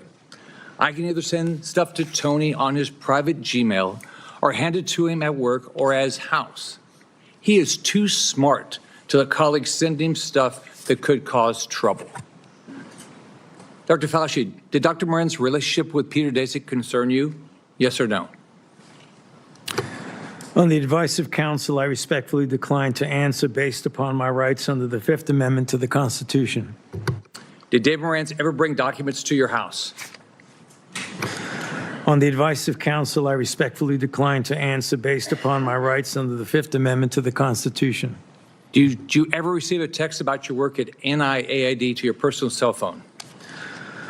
On the advice of counsel, I respectfully decline to answer based upon my rights under the Fifth Amendment to the Constitution. Did any text about your work at NID that went to your personal cell phone ever become part of federal records? On the advice of counsel, I respectfully decline to answer based upon my rights under the Fifth Amendment to the Constitution. Did you maintain a personal email account while serving as director? On the advice of counsel, I respectfully decline to answer based upon my rights under the Fifth Amendment to the Constitution. Did you ever receive work-related communications on that Gmail account from David Morenz? On the advice of counsel, I respectfully decline to answer based upon my rights under the Fifth Amendment to the Constitution. Did you preserve any work-related communications on that Gmail account from David Morenz? On the advice of counsel, I respectfully decline to answer based upon my rights under the Fifth Amendment to the Constitution. Did David Morenz ever provide you with documents outside of those two ways that would violate NIH policy for FOIA compliance? On the advice of counsel, I respectfully decline to answer based upon my rights under the Fifth Amendment to the Constitution. Now let's look at two other communications. You emailed David Morenz on January 26, 2020, quote, "It is important that I speak with you tonight. Please call me at home." This is part of Exhibit 2 that you have in front of you. This email is sent the same day, the exact same day you write in an internal document, quote, "Now we know the market was not the source, it was the amplifier," unquote. Would you call the origins of COVID-19 a substantive issue? On the advice of counsel, I respectfully decline to answer based upon my rights under the Fifth Amendment to the Constitution. Did you discuss COVID-19 origins with David Morenz on this phone call? On the advice of counsel, I respectfully decline to answer based upon my rights under the Fifth Amendment to the Constitution. Now let's take a closer look at the last time you testified before Congress. This is part of what you have in front of you as Exhibit 4, which is part of the record. In June 2024, you testified to Dr. Morenz, quote, "Was not an advisor to me on institute policy or other substantive issues. Furthermore, his office is located in a different building from that of the NIAID director," unquote. Is that still your testimony today? On the advice of counsel, I respectfully decline to answer based upon my rights under the Fifth Amendment to the Constitution. So today, under oath, your testimony remains that Dr. Morenz was not an advisor to you on institute policy or substantive matters. On the advice of counsel, I respectfully decline to answer based upon my rights under the Fifth Amendment to the Constitution. Now, I've got Exhibit 5, which you have in front of you. On October 24, 2021, David Morenz texted you to provide information about and advocate for the controversial EcoHealth Alliance grant. You thank him and tell him that you will check the information. Would you agree that this shows an advisory relationship between David Morenz and yourself? On the advice of counsel, I respectfully decline to answer based upon my rights under the Fifth Amendment to the Constitution. Would you agree that you two were discussing a substantive issue? On the advice of counsel, I respectfully decline to answer based upon my rights under the Fifth Amendment to the Constitution.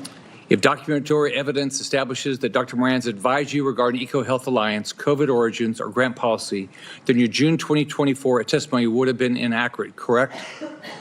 On the advice of counsel, I respectfully decline to answer based upon my rights under the Fifth Amendment to the Constitution. Is there any document in your possession today that would contradict your prior congressional testimony? On the advice of counsel, I respectfully decline to answer based upon my rights under the Fifth Amendment to the Constitution. Have you deleted, destroyed, or instructed anyone to destroy records after learning Congress is investigating these matters? On the advice of counsel, I respectfully decline to answer based upon my rights under the Fifth Amendment to the Constitution. Are you aware of anyone who did? On the advice of counsel, I respectfully decline to answer based upon my rights under the Fifth Amendment to the Constitution. As you know, Dr. Morenz now faces charges related to destroying records while you distance yourself from him. Is that fair to a decades-long friend? On the advice of counsel, I respectfully decline to answer based upon my rights under the Fifth Amendment to the Constitution. When is the last time you spoke to him? On the advice of counsel, I respectfully decline to answer based upon my rights under the Fifth Amendment to the Constitution. In hindsight, are you disappointed how you handled COVID? Do you have any regrets? On the advice of counsel, I respectfully decline to answer based upon my rights under the Fifth Amendment to the Constitution. Dr. Fauci, I want to close with this. Here's how it impacted my family and people close to me. I have daughters with children. You can't imagine the questions they had around vaccines for their kids and themselves, and the pressure, the unbelievable pressure to make the right decision for their health. I can tell you pregnant women who worked with me were so scared because every time they went to the doctor, they were told something different about taking the vaccine. And you caused this. Imagine being a mom trying to protect their kids, or an expectant mother trying to figure out what to do. Every 3 weeks, a doctor tells you a new set of guidance on a vaccine. The haphazard information you released and pushed on the American people with little research is appalling, and why there's so much distrust in our institutions today. That trust is crucial to public health, and you, more than any person or event in my lifetime, have destroyed that trust for millions of Americans. You lied to hundreds of millions of people amid the worst public health crisis in a century. You failed to follow your own guidance. You forced people to watch their loved ones die alone over the phone. It's disgusting. You destroyed the federal government's credibility when it comes to public health. We have entire generations of Americans who, rightfully so, do not trust our institution to keep people safe because of you. This has destroyed decades of progress and lifetimes of work because you wanted to fuel your own ego and be the center of attention. What would you do differently knowing what you know today, Dr. Fauci? On the advice of counsel, I respectfully decline to answer based upon my rights under the Fifth Amendment to the Constitution. All the evidence is right here, and you still can't bring yourself to tell the truth or apologize because you received an auto-pin pardon from a staffer in the Biden White House. If we have another pandemic tomorrow, millions could die because of what you did to make Americans lose trust in their government when it comes to medicine and health care. How many families have you apologized to had to watch their loved ones die alone?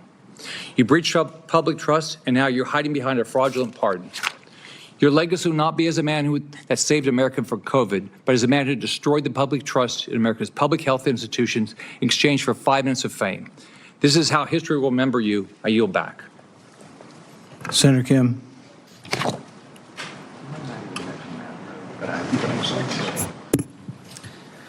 Thank you, Dr. Fauci, for coming on out in front of this committee. I know it's not what you would want. It's not what you deserve. I just want to say and start by just saying thank you to you for your service to this nation. I didn't know much about you prior to the pandemic.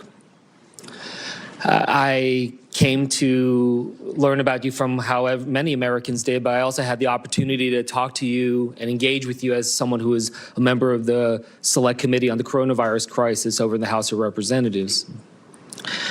When I learned about your background, 38 years as the director of the National Institute of Allergy and Infectious Disease, appointed by President Reagan, served under 7 presidents, 4 Republicans and 3 Democrats. I admire that greatly. I myself had a chance to serve in the executive branch, serve in government under both a Republican president and a Democratic president. And I believe that we need more of that type of work, a place where we can understand our jobs not as coming from a place of partisanship and politics, but that of just public service. And right now, I feel the hyperpartisanship growing in this country in dangerous ways. I feel it much more present here on the Hill than I did back when I served as a nonpartisan career public servant at the State Department. And I worry about it. I worry about what kind of trajectory we're on as a country and what this causes when it comes next for public service and those willing to step up for our nation. And it's not just in the attacks, but we see it brought out with the cuts to funding, to the firing of federal workers, to the demonization of their motivations, people calling our public servants criminals, thinking that they are there solely to undermine others that are trying to engage. I look at it right now. You know, it's not just that the people are being attacked, our public servants being attacked, but that it's undermining the very nature of the work of governance. You know, these cuts to HHS funding, to NIH funding, to the grants, cuts to the researchers doing the critical work to find cures and medicines. These firing and these cuts, they're creating a chilling effect, honestly, a chilling effect for the next generation of people who might consider stepping up to serve our nation, to be the next generation of researchers who now are wondering whether or not this is the right thing for them to do at a time when they see some of their colleagues or those that they looked up to being attacked, their funding being cut. Researchers that I talk to who are now either leaving the country or considering leaving the country to do their work because of the sheer unpredictability of America. You have a That this question? nation so great, so powerful has questions? now been crippled Any? with this sense of unpredictability and unreliability. That is not the type of country that I hope we strive to be. I've raised this because these attacks upon Dr. Fauci, it's not just about him. It's sending signals to others who are thinking about serving our country, our scientists, our doctors, our healthcare professionals, our researchers, trying to show to them that if you don't get in line with the politics, that you will also potentially be subject. You know, while this guy is bloviating, I just want to take a second. There's a lot of people who have been talking in the chat, and they're saying that this is a waste of time and nothing's going to happen. And I think what people are missing is it's actually happening right now. It is happening.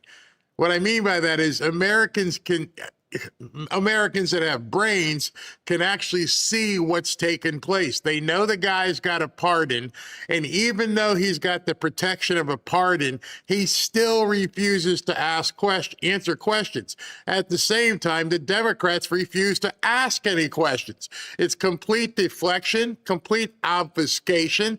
They don't want anybody focused on this, and they're just trying to get through their time as fast as possible to get him off of the camera. So when you say it's a waste of time and nothing is happening, this is happening. This is actually it. Now, understanding most of us want to see arrests and things of that nature, and who knows what in regards that's going to happen. Maybe International Criminal Court. Maybe that's what Mandami said. We'll let the International Criminal Court take this war criminal who killed all these people. But in any event, it's actually happening. We have to understand, unfortunately, our government is broken. Hopefully it's not irreparably broken. Hopefully we can fix some of this stuff. But one of the things I think people with brains can see is that the Democrats put together a plan. And I've said this many a times, they dug into all of the legal stuff and they knew they could steal an election and there was nothing you could do about it. Nobody ever foresaw that people would be so deviant that they would steal an election and there'd be no repercussions. There's nothing on the books. And then they realized that they could do this with Fauci and there's no repercussions there either. Because our founding fathers and the people who put together the laws of our country never imagined that we would see a Democrat Party that would be so filled with scumbaggery that they would do anything to try and get in power. Josh Hawley is talking right now, but I just don't like it when people say nothing's happening, because it's happening right before your eyes. I respectfully decline to answer based upon my rights under the Fifth Amendment to the Constitution. What color's the carpet in front of you? On the advice of counsel, I respectfully decline to answer based upon my rights under the Fifth Amendment to the Constitution. Let's just get one thing straight. You don't have any rights under the Fifth Amendment because you've been pardoned, as you very well know. As the Supreme Court has been clear for a century and more, Brown versus Walker, 1896. Boom. When he has been pardoned, he may not stand upon his privilege. You know that. Your lawyers sitting behind you now shifting nervously in their chairs. They know it. This isn't about the Constitution. This isn't about the law. This is about contempt. Contempt for this body and contempt for the American people. Oh, I got to clip this. But I think I know why you're doing it. It's because you don't want to answer questions.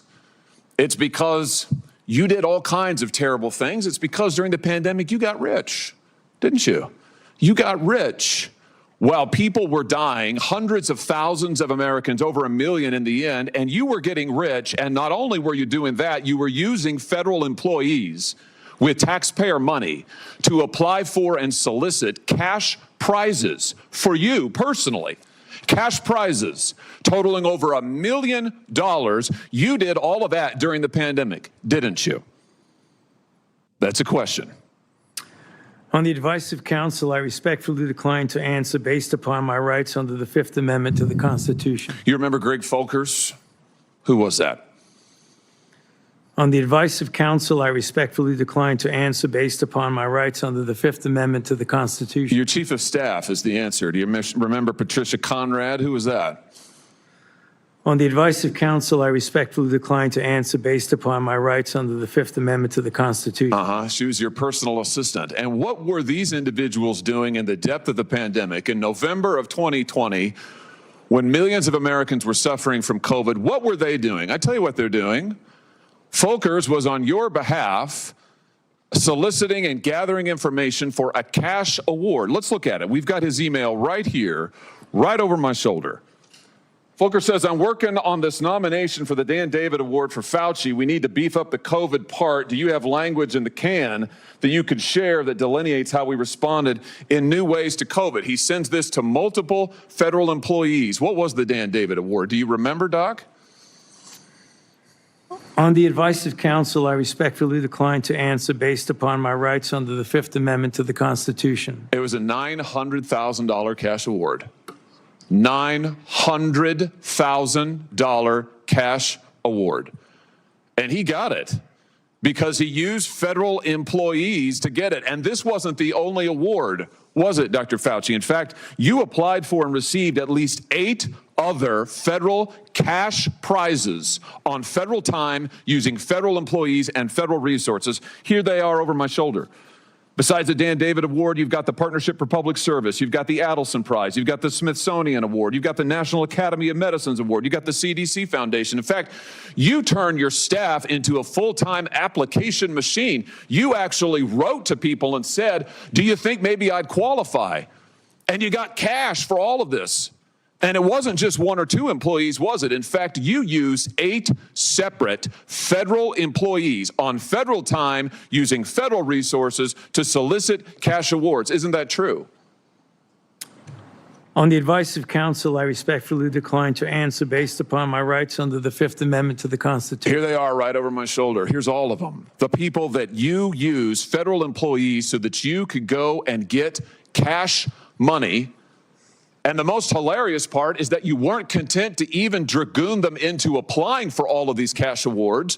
You then had them go out to the ethics agencies and ethics watchdogs and demand that you be able to get the money.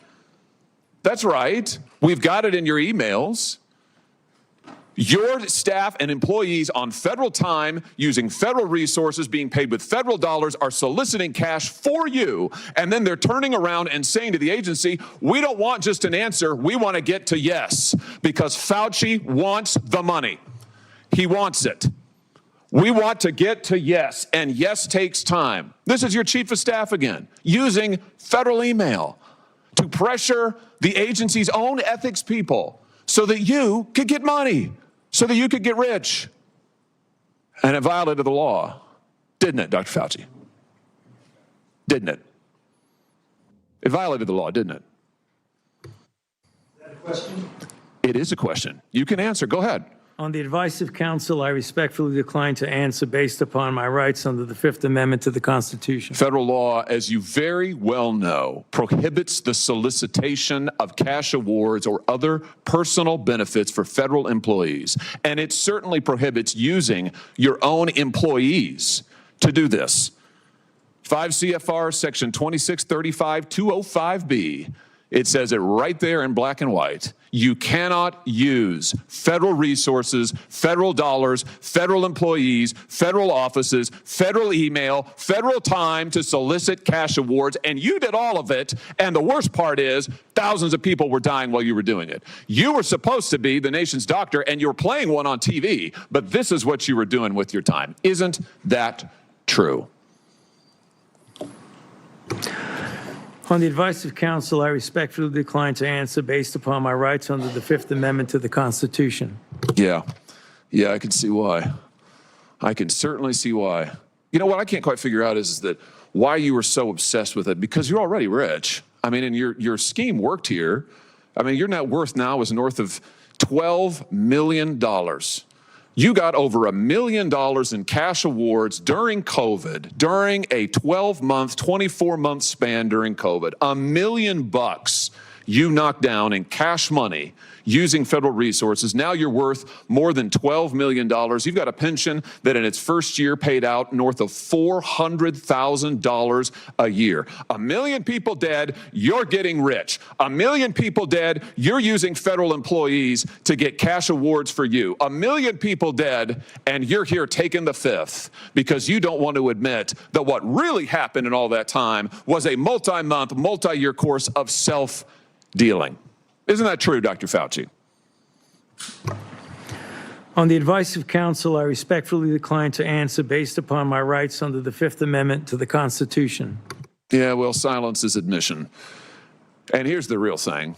At the end of the day, it wasn't just about the money, really, was it? It was really about a power trip.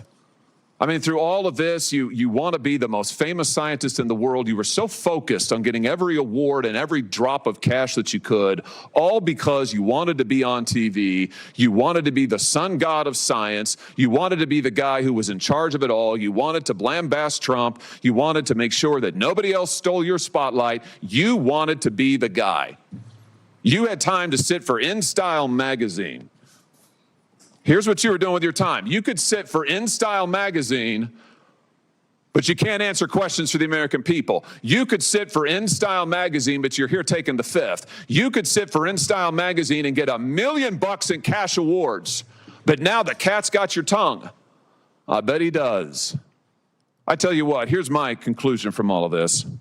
This was really all about you the whole time. Somewhere along the way, you lost your way. You may have been a good public servant at one time, I don't know. But what I can tell you from reading your emails now, from looking at what you did, how you used your employees, somewhere along the line, it became all about you. You became a narcissist and a megalomaniac and a liar. And you've lied to the American people, and you've lied to this body. And you've disgraced your profession by doing it. You called yourself the most famous scientist in the world. You've done more to harm science than anybody in my lifetime. And I hope you'll go home and write that in your diary. Thank you, Mr. Chairman. Senator Fetterman. Thank you, Mr. Chairman. Dr. Fauci, I'm not here to perhaps attack you or defend or anything. It's really just more, honestly, I just want to acknowledge I have had members of my family die from COVID, and now I also grieve for people that I've met that have lost their business through the pandemic, and they'll never been the same. Now, as during the pandemic, I was the lieutenant governor, so we were in the middle of all of that maelstrom, trying to find the right balance between protect life and protect the economics and for all of it. And I'm not sure if we got it all right or wrong, but without a doubt, I can continue to question myself. But one that it's not about much more your regrets, but I have one. And that is early on that there was the theory that the virus could have emerged from the lab. And early on that became like a right-wing kinds of theory. And I thought it seemed to make sense. Now there was a really advanced lab that was close by, and then you have this unknown virus out. So, but that became a very partisan thing, and now it seems now it's more and more emerging theory that would have come from the lab. Now, I think that the next time our nation's facing something like this, we are not become, as I might have been, blinded by the partisan idea that maybe the truth might come from a side that's different than you are. But I think we should really be willing to pursue truth, no matter where that may have emerged, after for all of that. So, and I now cede the remain back to the chair. Thank you. Senator Moreno. Thank you, Mr. Chairman. And I will echo Senator Johnson's comments about your opening statement, Mr. Chairman. I think it was dead on. Very, very well done. Mr. Fauci, do you know who David Schertler is? On the advice of counsel, I respectfully decline to answer based upon my rights under the Fifth Amendment to the Constitution. Fifth Amendment of the Constitution. What does the Fifth Amendment of the Constitution say?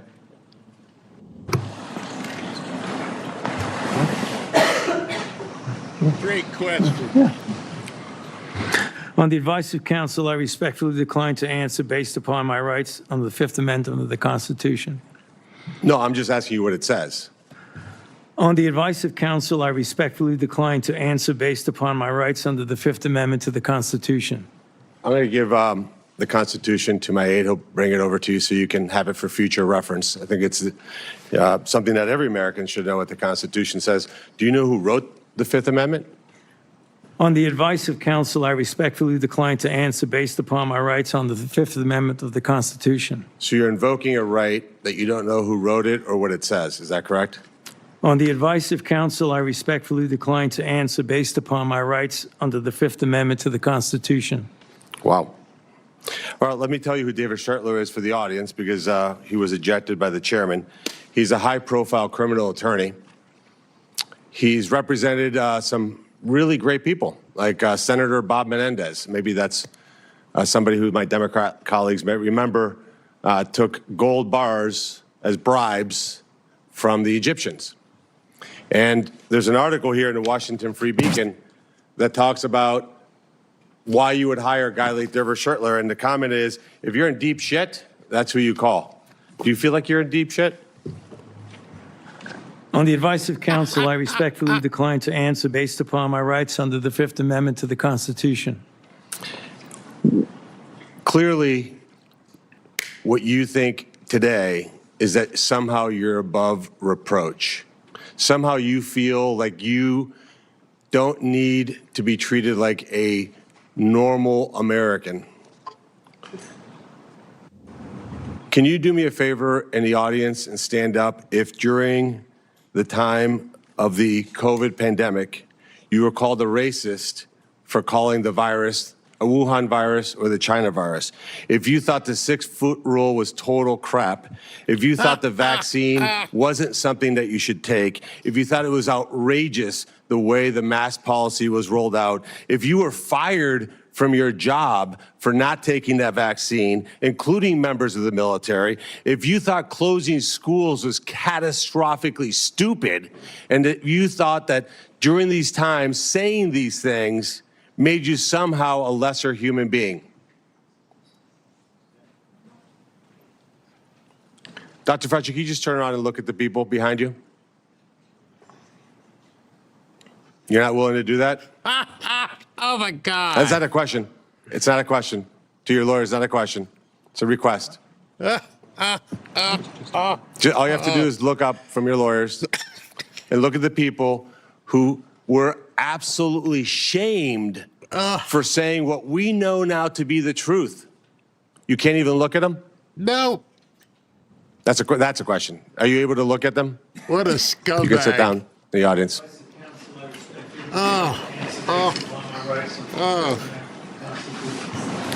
Yeah, nothing's happening. Mom in Ohio during the depth of the coronavirus pandemic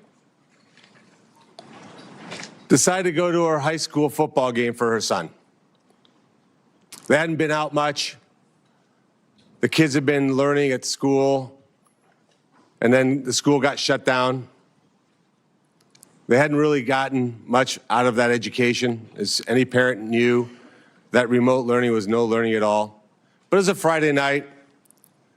Her son wanted to go watch a buddy go play football. So they went to the stadium. They sat alone, far from everybody else, just a mom, a dad, a few kids. They didn't feel they needed to wear masks because it was stupid, because they were outside. They all live together. They're not near anybody. Dr. Fauci, do you know what happened to that mom and that family? That's a question. On the advice of counsel, I respectfully decline to answer based upon my rights under the Fifth Amendment to the Constitution. They were dragged out of that stadium and arrested. Those policies were put in place because you had moronic politicians that listened to the words of a megalomaniac who was more interested in having met a Kardashian than the suffering of the American people, and that is you. Your advice to communities like that, to idiotic politicians who enforce those rules, arrested that mom for watching a football game with her own family outside. When that story broke, I said to myself, I cannot stand idly on the side and watch this happen. It was about 6 years ago today that I decided I'm going to give up my businesses, sell them all, run for office, run for the United States Senate. Here I am sitting in front of you 6 years later saying, who the fuck do you think you were for doing that? It is a total disgrace what you did to this country. And if my Democrat colleagues are standing there defending you, I hope the voters of the United States of America watch the clips of every one of you doting on a guy who was more interested in being a celebrity than saving American people. I will make it my mission to make certain that every single one of those Democrats who did that will see that clip over and over and over again. Because there is no defense of what you did. You may have had a 50-plus year legacy of public service, but it ends in total and complete disgrace. So let me ask you an opportunity to answer one question. Will you apologize, just apologize, to the people who you harmed through your actions? Will you say, do you have the dignity to just say you're sorry? On the advice of counsel, I respectfully decline to answer based upon my rights under the Fifth Amendment to the Constitution. So you won't apologize to the military members who Joe Biden summarily dismissed from the military for not taking the vaccine? On the advice of counsel, I respectfully decline to answer based upon my rights under the Fifth Amendment to the Constitution. Will you apologize to the business owners that lost their business, shattered their lives, and they'll never recover? On the advice of counsel, I respectfully decline to answer based upon my rights under the Fifth Amendment to the Constitution. Will you apologize to the moms who had to force their infant children, 2, 3, 4-year-olds, to put masks on, and what that did and how that traumatized those kids? On the advice of counsel, I respectfully decline to answer based upon my rights under the Fifth Amendment to the Constitution. Will you apologize to the family members of the people who died because they took your advice and not only got the first vaccine, but the 5, 6 other boosters that they did not need? On the advice of counsel, I respectfully decline to answer based upon my rights under the Fifth Amendment to the Constitution. Will you apologize to that mom from Ohio for being arrested for watching a football game with her family? On the advice of counsel, I respectfully decline to answer based upon my rights under the Fifth Amendment to the Constitution. So you didn't know who wrote the Fifth Amendment. It's James Madison. Lived in this town. I can only wonder what he would think of somebody like you invoking his writings to shield culpability for the actions that you took. It's no secret why you have to hire the biggest dirtbag attorney on the planet, because of what you did. I hope you're paying him well. And I hope that one way or the other, somewhere, sometime, you answer for your crimes. Senator Ernst. Thank you, Mr. Chairman, for holding this important hearing today. Dr. Fauci, Americans haven't forgotten the tragic stories of people who lost loved ones during COVID and those that were denied a chance to say goodbye to their family members that were in hospitals or residing in nursing homes because of the COVID-19 protocols. Americans haven't forgotten the mandates, the adverse reactions to vaccines, the government misinformation, social media censorship, hotlines to tattle on their neighbors, the forced school closures, the tragic rise in suicides, or those businesses that were forced to close during lockdowns. Americans haven't forgotten the hundreds of billions of dollars spent by taxpayers for COVID relief, stolen by fraudsters who bought Rolls Royces and yachts. These were taxpayer dollars. Americans have lost trust in science and government after the COVID response, trust which will be incredibly difficult for us to gain back. Dr. Fauci, you said that the science was evolving and that your recommendations evolved with it. But Americans remember you as the public face of the coronavirus response. As one of the nation's most trusted voices, you urged policies you said were absolutely necessary, even when those policies came at an enormous human and economic cost. And Americans deserve answers about reports that you may have worked with others to pressure the president into adopting the slow the spread strategy, and why you later sought an unconditional pardon for crimes you may have committed dating back to 2014. Dr. Fauci, in 2022, you had a taxpayer-funded salary of $480,000 a year.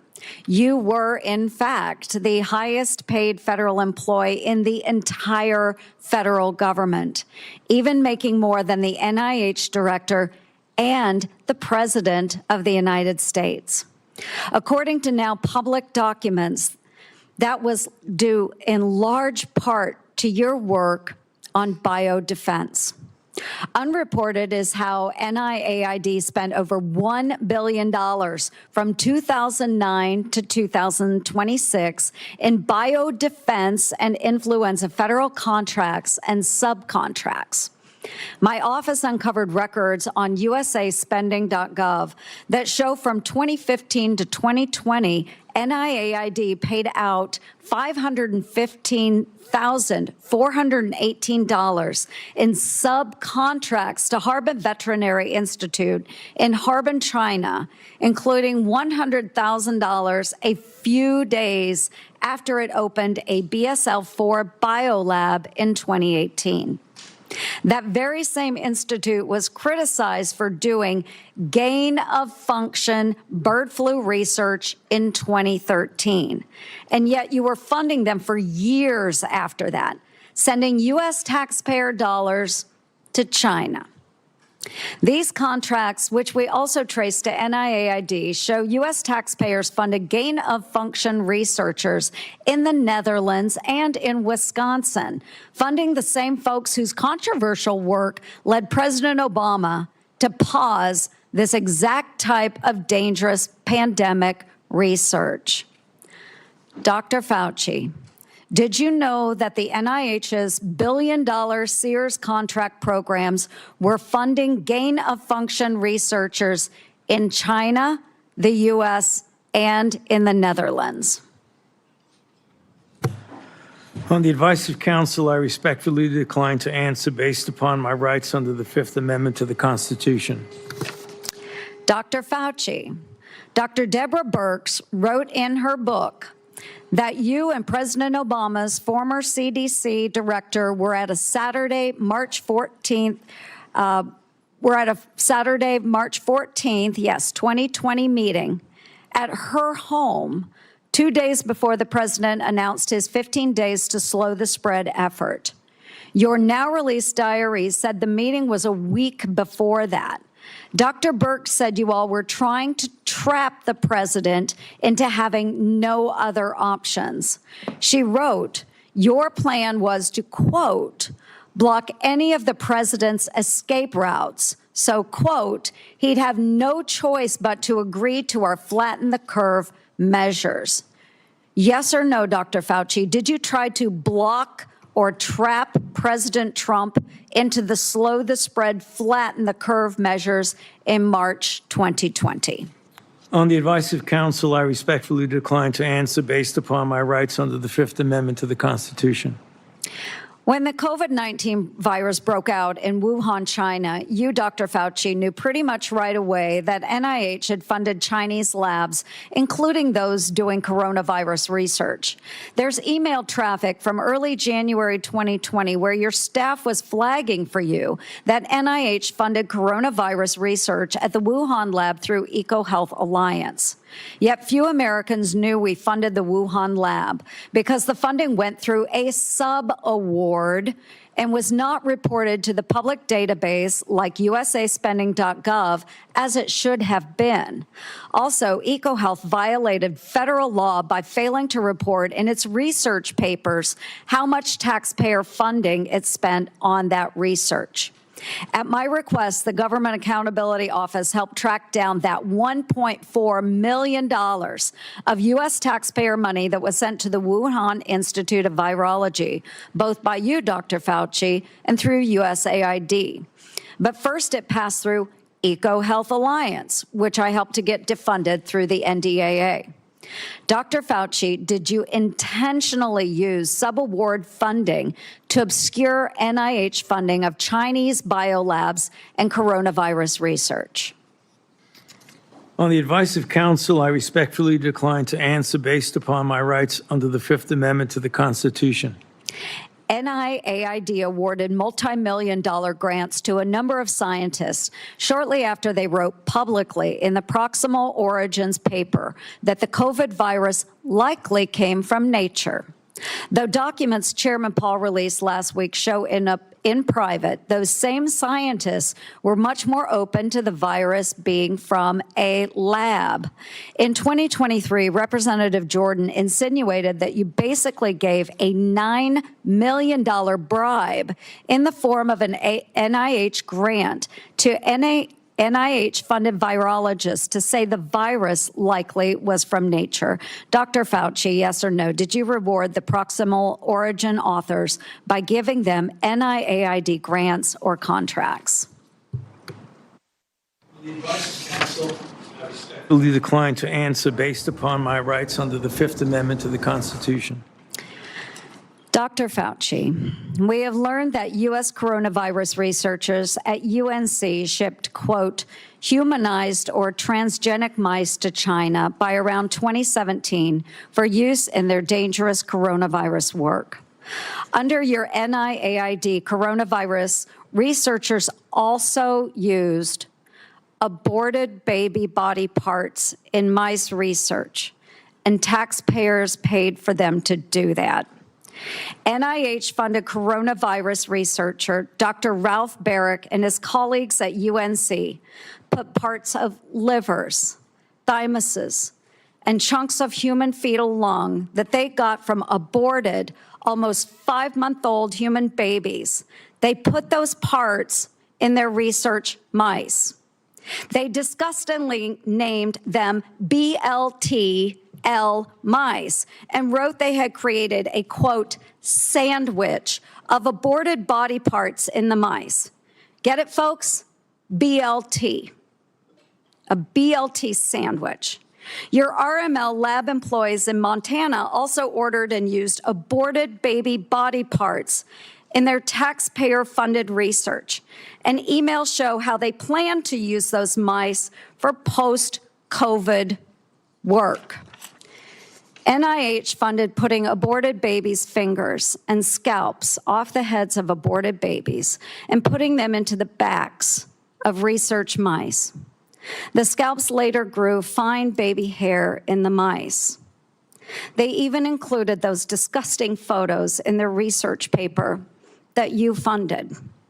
Not all of those were research on coronaviruses, but some were.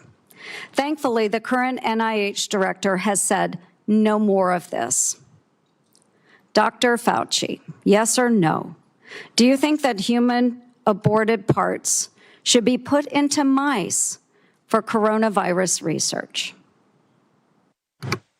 The advice of counsel, I respectfully decline to answer based upon my rights under the Fifth Amendment to the Constitution. Mr. Chairman, would you direct the witness to answer the questions that we have been asking? He probably would if he was here, but I can direct it. But no, I think we understand his answer. We do understand that. Americans are asking for accountability, Dr. Fauci, and your silence is very telling. Thank you, Mr. Chair. Senator Moody. Thank you, Mr. Chairman. You know, I'm the most junior member of the Senate here, showing from where I sit. I just got here last year. Many of you may remember I was the Attorney General in Florida who fought back against the lockdowns, the school closures, the church closures, everything to embrace sanity and science. We fought back. We got ridiculed for it. And we didn't just call people names.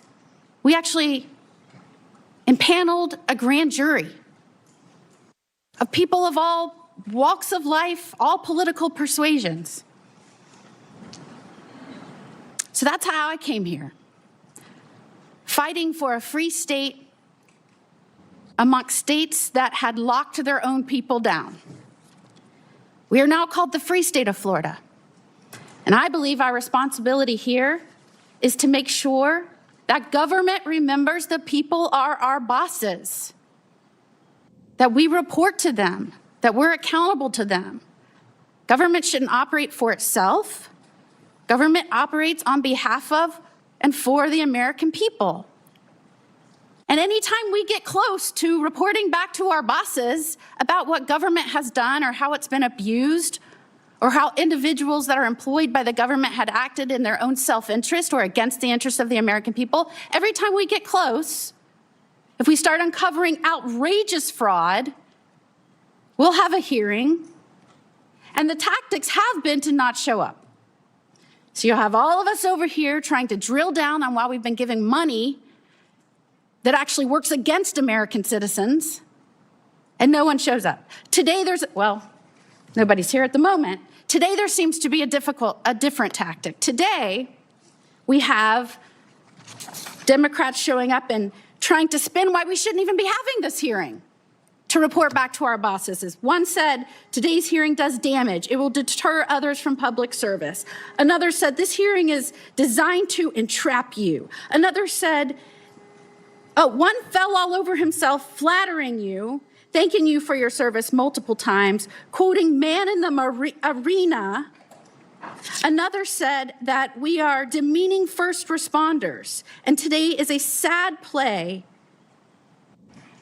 in a repeated playbook, or we're going after one man. I mean, all of their time was used on why we should not be having the hearing to report back to our bosses and give the people accountability. So I would like to talk about that because I believe that the trust the American people place in our public health institutions and what happened to that trust during COVID is important. Because in a public health emergency, they are asked to make extraordinary sacrifices based on advice given to them by the government that is supposed to be working for them. And for that system to work, the public has to be able to trust the people giving them instructions. That trust depends on candor. Would you agree with that, Dr. Fauci? On the advice of counsel, I respectfully decline to answer based upon my rights under the Fifth Amendment to the Constitution. And when the evidence is uncertain, officials need to say so. When recommendations are based on assumptions rather than hard data, they need to say so. And when they get something wrong, they need to own it. And when the trust is lost and the consequences extend far beyond any single pandemic, the next time public health officials genuinely need Americans to listen, millions of people may simply ignore them or not believe them. And Dr. Fauci, you were undeniably the face of the federal government's COVID response. You said so yourself in your diary. You said it's not hyperbole to say, I've become the most famous and talked about person in the country. So I want to understand how we got here. Let's start at the beginning. On March 8th, 2020, you appeared on 60 Minutes to discuss the spread of COVID-19. You were specifically asked to clear up the confusion and misinformation surrounding masks. You told the American people, right now in the United States, people should not be walking around with a mask. The interviewer immediately stopped you and said, are you sure of it? Because people are listening really closely to this. And instead of walking back or qualifying your statement in any way, you doubled down. There's no reason to be walking around with a mask. When you're in the middle of an outbreak, wearing a mask might make people feel a little better. It might even block a droplet, but it's not providing the perfect protection that people think it is. And often there are unintended consequences. People keep fiddling with their masks. They keep touching their face. Just a few weeks later, the CDC released its guidance recommending that Americans wear masks in public. You were asked to explain your original recommendation. You emphasized a very different consideration. You said, well, back then, the critical issue was to save the masks for the people who really needed them because it was felt there was a shortage of masks. So I want everybody to sit with that. The critical issue driving your initial recommendation to the American public was scarcity, logistics, not medical evidence. So when you told the American people there was no reason to wear a mask, what was your principal objective? Giving them an honest assessment of the medical evidence or discouraging them from consuming a scarce supply of masks? On the advice of counsel, I respectfully decline to answer based upon my rights under the Fifth Amendment to the Constitution. Well, unfortunately, that was just the beginning of a broader pattern. Let's talk about the 6-foot distancing rule. In April 5th, 2020, interview on CBS said, every time I get to that podium in the White House briefing room, I always essentially plead with people. Please take a look at those very simple guidelines of physical separation. And they're very, very clear. Physically separate 6 feet away. Yet when Congress finally asked you in 2024 what science supported that evidence, 6-foot distance rule for COVID, you admitted you were not aware of any studies supporting it. Incredibly, you said the 6-foot rule sort of just appeared and described it as an empiric decision that wasn't based on data. That rule had real consequences. Schools didn't open back up. Businesses didn't open back up. Churches didn't open back up. I could go on and on and on. And Americans were kept physically separated from one another during the most difficult moments of their lives. Many lost loved ones during that time. So, Dr. Fauci, did you have any evidence to support a 6-foot separation rule when you gave that advice to Americans? On the advice of counsel, I respectfully decline to answer based upon my rights under the Fifth Amendment to the Constitution. All right, well, let's look at the lockdowns then. By 2022, the consequences of prolonged COVID lockdowns on our children were clear, from delayed development to social isolation, which is probably why you were asked in July 2022 whether you would recommend locking down schools again. And you said, first of all, I didn't recommend locking anything down. But now we have your diary. And it tells a very different story from the one you told the public. And I will quote, I spoke with Bill de Blasio, the mayor of NYC, and convinced him based on what I was saying publicly in my conversation tonight to close the NYC schools. He had already decided based on what I was saying on TV. I went on to tell him he should close the bars and restaurants in NYC, and he said he would do this based on my recommendation. You even said that you told the president we should shut the whole country down.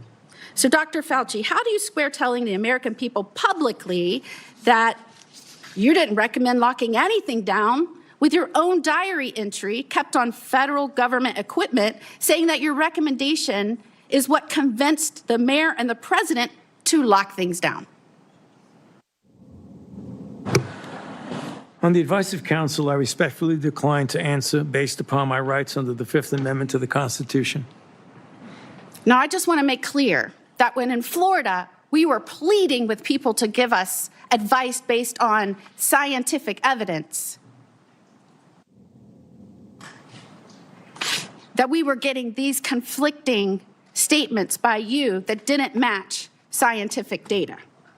And in fact, when we impaneled a grand jury, the grand jury's conclusion, not surprising to anyone, and by the way, we're still the only state to have impaneled a grand jury. I was the only attorney general to do this. We did this in 2023. That conclusion was the lockdown, mask, and social distancing advice ministered by federal agencies and implemented by certain local, state, and federal agencies was not based on the best available scientific data. In fact, many recommendations and their accompanying mandates departed significantly from available research. Again, people from all walks of life, all political persuasions, that is what they found. And yet, during that time, while you were giving those statements, knowing there was no scientific basis for it, and we know now you knew it because we have your diary entries, you called the governor that I worked with to fight to keep Washington and D.C. out of our state so that we could indeed respect the rights of our citizens. You called our governor, Governor DeSantis, and I'm going to quote this so I get it right out of your journals, a total jerk, that he is a complete disgrace, that he is blocking local authorities from mandating masks in various locations, including schools.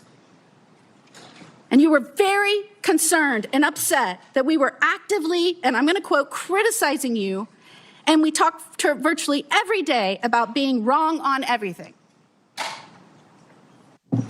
And what is astounding is that you wrote you feared because of that, because we were questioning our government, because we were fighting back for the truth from our government, from scientifically based recommendations, because we were pushing for that. You said you feared that our democracy is in dire danger.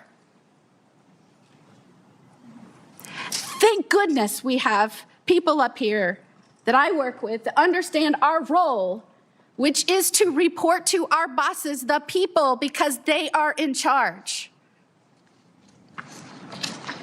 Calling for our government to be honest with us and transparent with us and accountable to us,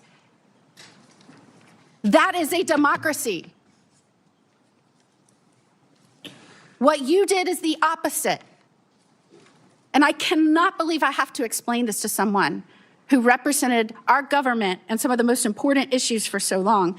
And before I conclude, if I can just put up our pardon.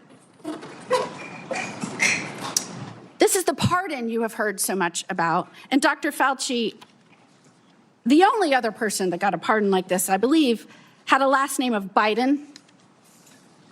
This pardon goes back to, and if you'll see, January the 1st of 2014.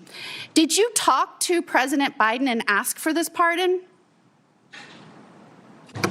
On the advice of counsel, I respectfully decline to answer based upon my rights under the Fifth Amendment to the Constitution. Who did you talk to in the White House about this pardon?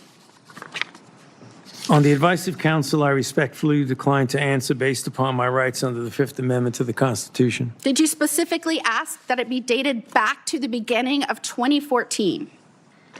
On the advice of counsel, I respectfully decline to answer based upon my rights under the Fifth Amendment to the Constitution. Did you do that so that you would be given immunity going back to the beginning of 2014?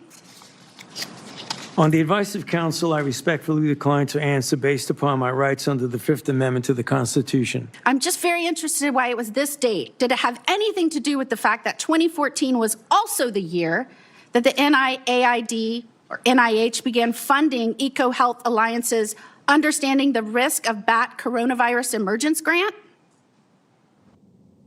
On the advice of counsel, I respectfully decline to answer based upon my rights under the Fifth Amendment to the Constitution. And this is the same grant that funded the work on bat coronaviruses at the Wuhan Institute on Virology.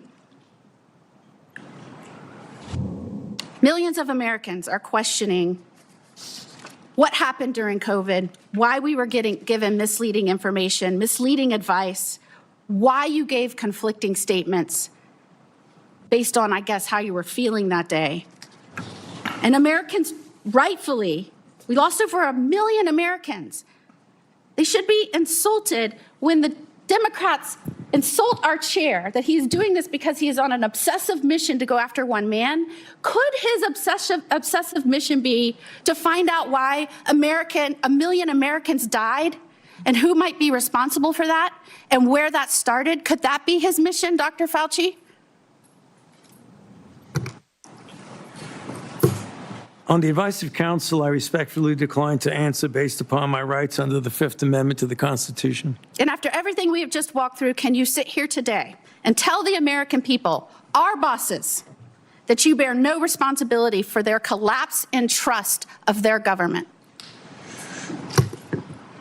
On the advice of counsel, I respectfully decline to answer based upon my rights under the Fifth Amendment to the Constitution. Time has expired. We're going to do another quick round for those who remain, about 5 minutes. Any questions that haven't come up that are pressing, let's try not to go over territory that's already been done. I'll begin by asking unanimous consent to insert into the record documents show that the CIA transferred funds to NIAID through interagency agreement. Hearing no objection, so ordered. We had hoped to hear testimony from Anthony Fauci today. We haven't. But I think it's important that we do hear from him. So we will have a video we'll play in a moment. For years, Anthony Fauci has been the public face of saying this in all likelihood came from nature. He kept saying, it's the marketplace, it's the marketplace, it's the marketplace. He's been saying that on television up until recently.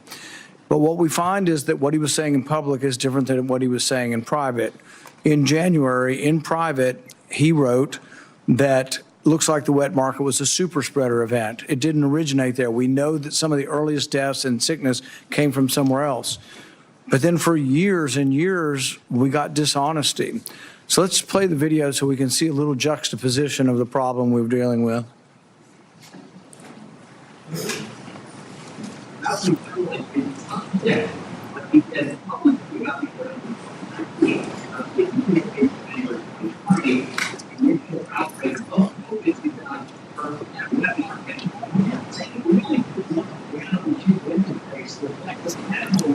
Wild are being brought into wet markets. So there are animals that come out of the wild that are sold at these open, what they call them, wet markets. Wet markets.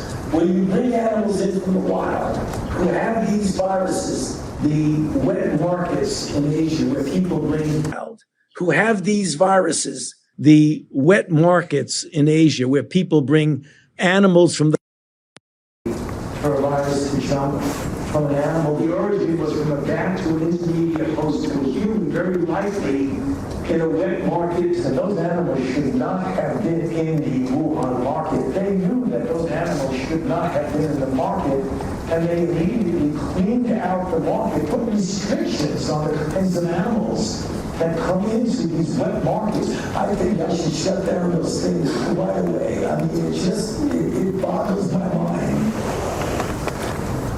So repeatedly saying in public something different than what he believed in private. Now, this is interesting because, the first SARS outbreak in 2003 was traced to a wet market, to animals there. But interestingly, they had evidence. They had evidence that the animals had the disease. They also had evidence that the handlers had a disproportionately high number of antibodies to the disease. So there was evidence, and the evidence was presented. So when this came out, the same thing happened again. They did look at the wet market. They looked at the wet market and tested, I think, 80,000 animals and didn't find any animals that had COVID-19. When they did find COVID-19 and trace samples there, they found that the DNA or the RNA was consistent with human spread. This was known not later on, didn't take years to develop, was known in January of 2020. And so Dr. Fauci says privately he knows it didn't come from the wet market, but as you saw, those were over a multi-year period. One of the other discussions I've had with Dr. Fauci over the years about natural immunity. So most infections, you get a degree of immunity, not perfect, some fairly perfect. Smallpox, you just don't get again. George Washington knew this. He had his wife get vaccinated, but he didn't because he'd already had smallpox. But there's one particular story that a man came up to me who'd lost his wife to COVID. He said, we all got it. We all got sick. And my wife ended up getting sick enough to go to the hospital. But we'd recovered 2 weeks. She was still alive. 2 to 3 weeks later, we'd all recovered, and they wouldn't let us be with her. And to this day, it's one of the saddest things. And it just, I think all of us should think about this. They were not allowed to visit their mom. He wasn't allowed to visit his wife in the hospital. But based on this misunderstanding of natural immunity, that for some reason, 2 weeks later, they were a problem. But this was all promulgated by you. We had the workers in the meat factories. They were essential. They had to keep working. Most of them got COVID. They got it in the first couple of weeks. Most of them were younger. The reassurance should have come from public health. The reassurance should have said, congratulations, you've recovered. It also should be acknowledged. What's the number one thing we can do if we get another pandemic? Before we have a vaccine, before we have monoclonal antibodies, it would be to utilize natural immunity. So instead of the advice you were giving to Cuomo and others in New York that led to the deaths of hundreds of thousands of people or tens of thousands of people, you could have been saying, well, maybe the nurses taking care of the elderly should be people who are 2 weeks out from COVID infection. We could have used natural immunity as somewhat of a block of protection. Imperfect, but the only protection we had and the only thing we could have done. Instead, the nursing homes were seated with people who had COVID. So I think the discussion of natural immunity is one where there wasn't sufficient honesty, humility, there wasn't enough presentation to encourage people. That was the only encouraging thing we had for a while is you've got it. You're very, very, if not impossible, close to impossible chance that you'll die if you get it again. Everybody could have been reassured. Nobody was reassured. It's like, well, we don't know. We just don't quite understand natural immunity. My favorite quote from that is from Martin Kulldorff from Harvard. You called him one of the people that you had to take down, the fringe epidemiologist, which I've never ever heard a scientist call another scientist that. But he jokingly said on Twitter, he said, yeah, we knew about natural immunity from 486 BC, from the time of the Athenian plague. We lost all knowledge of it in 2020. The good news is it's slowly coming back. 24 to 2025, we're beginning to understand what natural immunity is again. Not something perfect, but a useful tool that could have been used, but also something that could have helped people by telling the public, my goodness, you're not going to die now. You have a chance. If you've already had it and you're 85 years old and you're at risk for it, and you're wanting to feed your wife, and they're telling you to wear 4 masks and not be around your wife when you've already had it, it made no sense. I visited with a man whose mom was 83 and she was dying from COVID. They go to the hospital in Orange County. They won't admit her to the hospital till she's vaccinated because we have a policy that everybody in the hospital must be vaccinated. She's got COVID and they wanted to vaccinate her again. At one point in time, the CDC understood this. They told people, don't get vaccinated if you've had COVID within 3 months. Why? Because it may give you a heightened immune response when you've already got a heightened immune response. But giving a person very sick, and many of the people who died from COVID died from sort of this storm of response, this immune storm. The answer wouldn't be try to stir up their immune response more by giving them a vaccine. The answer was actually steroids, and good old-fashioned steroids, 37% reduction in death. It turned out to be way more valuable than remdesivir, way more valuable than any of the other treatments. But I don't remember ever hearing a complimentary word on natural immunity or steroids or anything else. And, you know, I wish we could have done more today. I would have been willing to accept an apology today. I'm sorry I made mistakes. We all made mistakes. And, you know, at the time, I thought the gain of function research was, you know, the risks of it were worth the benefits. But I've reassessed since 15 million people died. People say, well, gosh, these things never happen. We know it happened in 1977. We know with 100% certainty a virus escaped. In 1977, there's something called the Russian flu. Nobody's exactly positive how it got out. But when they sequenced it, they found out that a flu in 1977 had exactly the same RNA as a 1954 one that they had in the lab and they had created a vaccine for. In fact, turns out anybody born before 1954 was immune, and the only people who got it were people who were born between 1954 and 1977. But it was identical. The genetic sequence was identical to this vaccine or the virus from 1954, and that doesn't happen because these respiratory viruses are always mutating. To be identical means it had to have leaked from the lab, proof positive that it had. So we know this happens. An author by the name of Young wrote a book and said there was 1,200 cases of significant accidents that have occurred. We knew all of this, and yet it was completely discounted because I think you were worried that if it was seen that you funded dangerous research that started the pandemic, you'd get blamed. And it was a concerted effort. It wasn't just you. Anybody associated with the funding decided we needed to protect ourselves. Senator Johnson.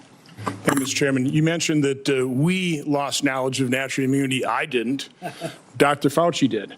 I suppose I had an asymptomatic case of COVID because of the very faulty PCR tests. I never got vaccinated or injected. There's no way I would have done that because I. All right, we're going to pull away for just a moment on the Faulkner Focus. I'm Harris Faulkner. The issue of hospital protocols. I'm going to be holding a public event on hospital protocols. We've already received a couple hundred testimonies. They are heart-wrenching. They are heart-wrenching. Here's an excerpt from the testimony of a staff surgeon, very experienced, doctor for decades, at Providence Regional Medical Center, Everett, Washington. Quote, after our hospital was given remdesivir by the CDC, we were provided misleading/inaccurate information about the drug by our medical leadership. When I had a young trauma patient who was a perfect candidate for remdesivir, the infectious disease doctor on call told me to not give it to her because, quote, she seemed like a nice girl. He concludes it was known early the remdesivir kills. As I said, nurses referred to it as run, death is near. So again, I've always been, because it never made sense to me that we put all of our eggs in the experimental gene therapy. If you knew anything about it, you would have avoided it like a plague.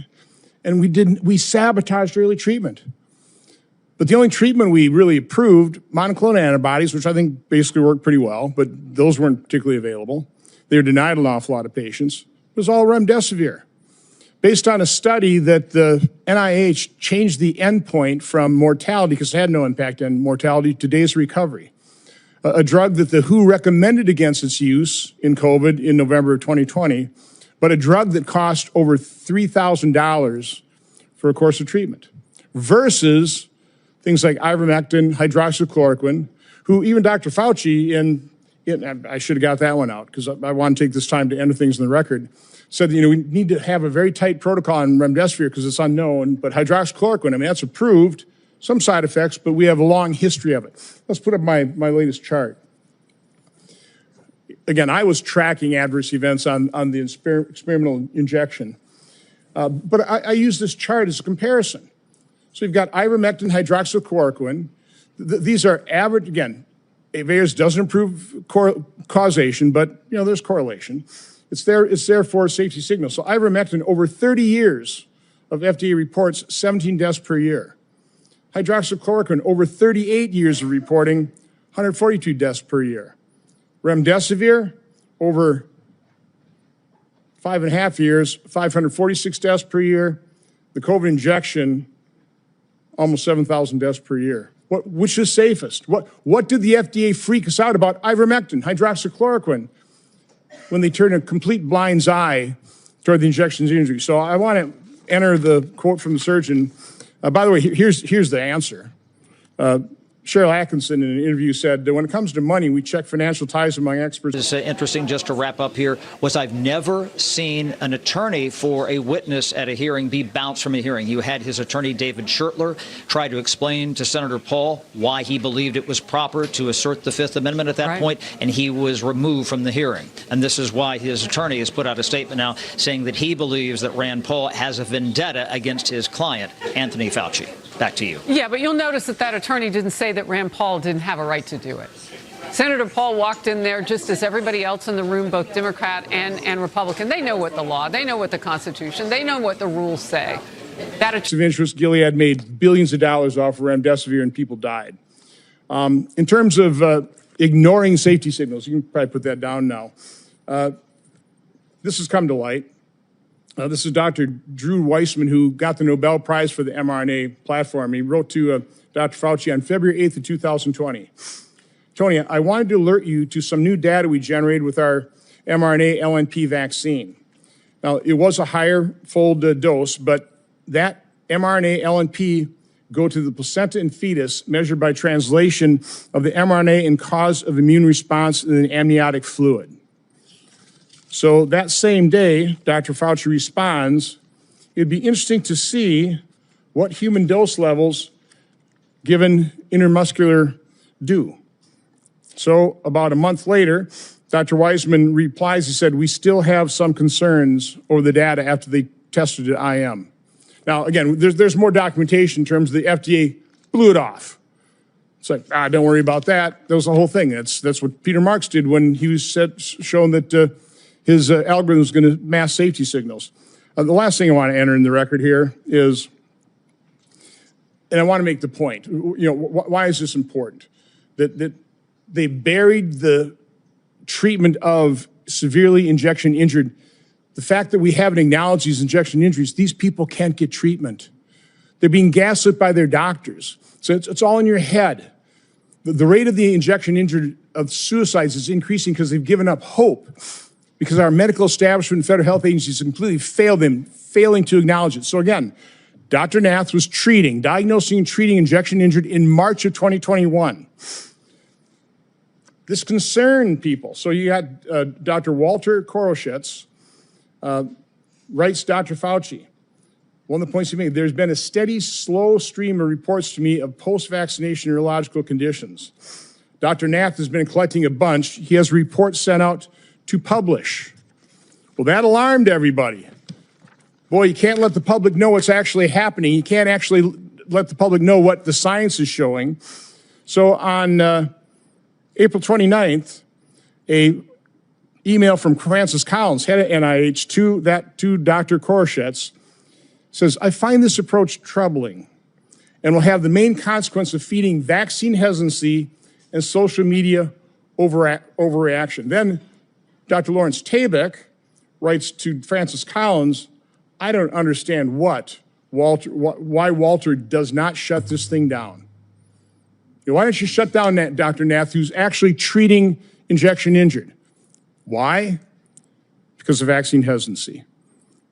And because we haven't acknowledged that, and the reason I've been advocating for this is because I know the injection injured. I know people who lost loved ones within days of the injection.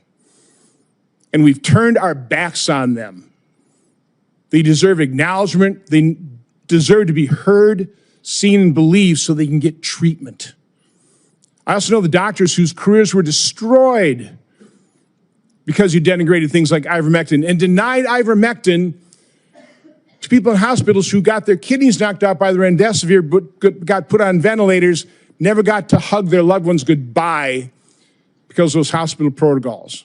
That's what your science did to people. So, Dr. Fauci, my only question is, based on your lack of testimony here today, based quite honestly on our investigation into the cover-up of safety signals and injection injuries, we have issued letters to a number of former FDA officials to come in for transcribed interviews. You will be getting a letter today asking for a volunteer transcribed interview. So I'd be asking, will you comply or will I have to subpoena you? On the advice of counsel, I respectfully decline to answer based upon my rights under the Fifth Amendment to the Constitution. Expecting a subpoena. Thank you. Senator Scott. Dr. Fauci, did you personally receive any royalty payments connected to COVID-related intellectual property?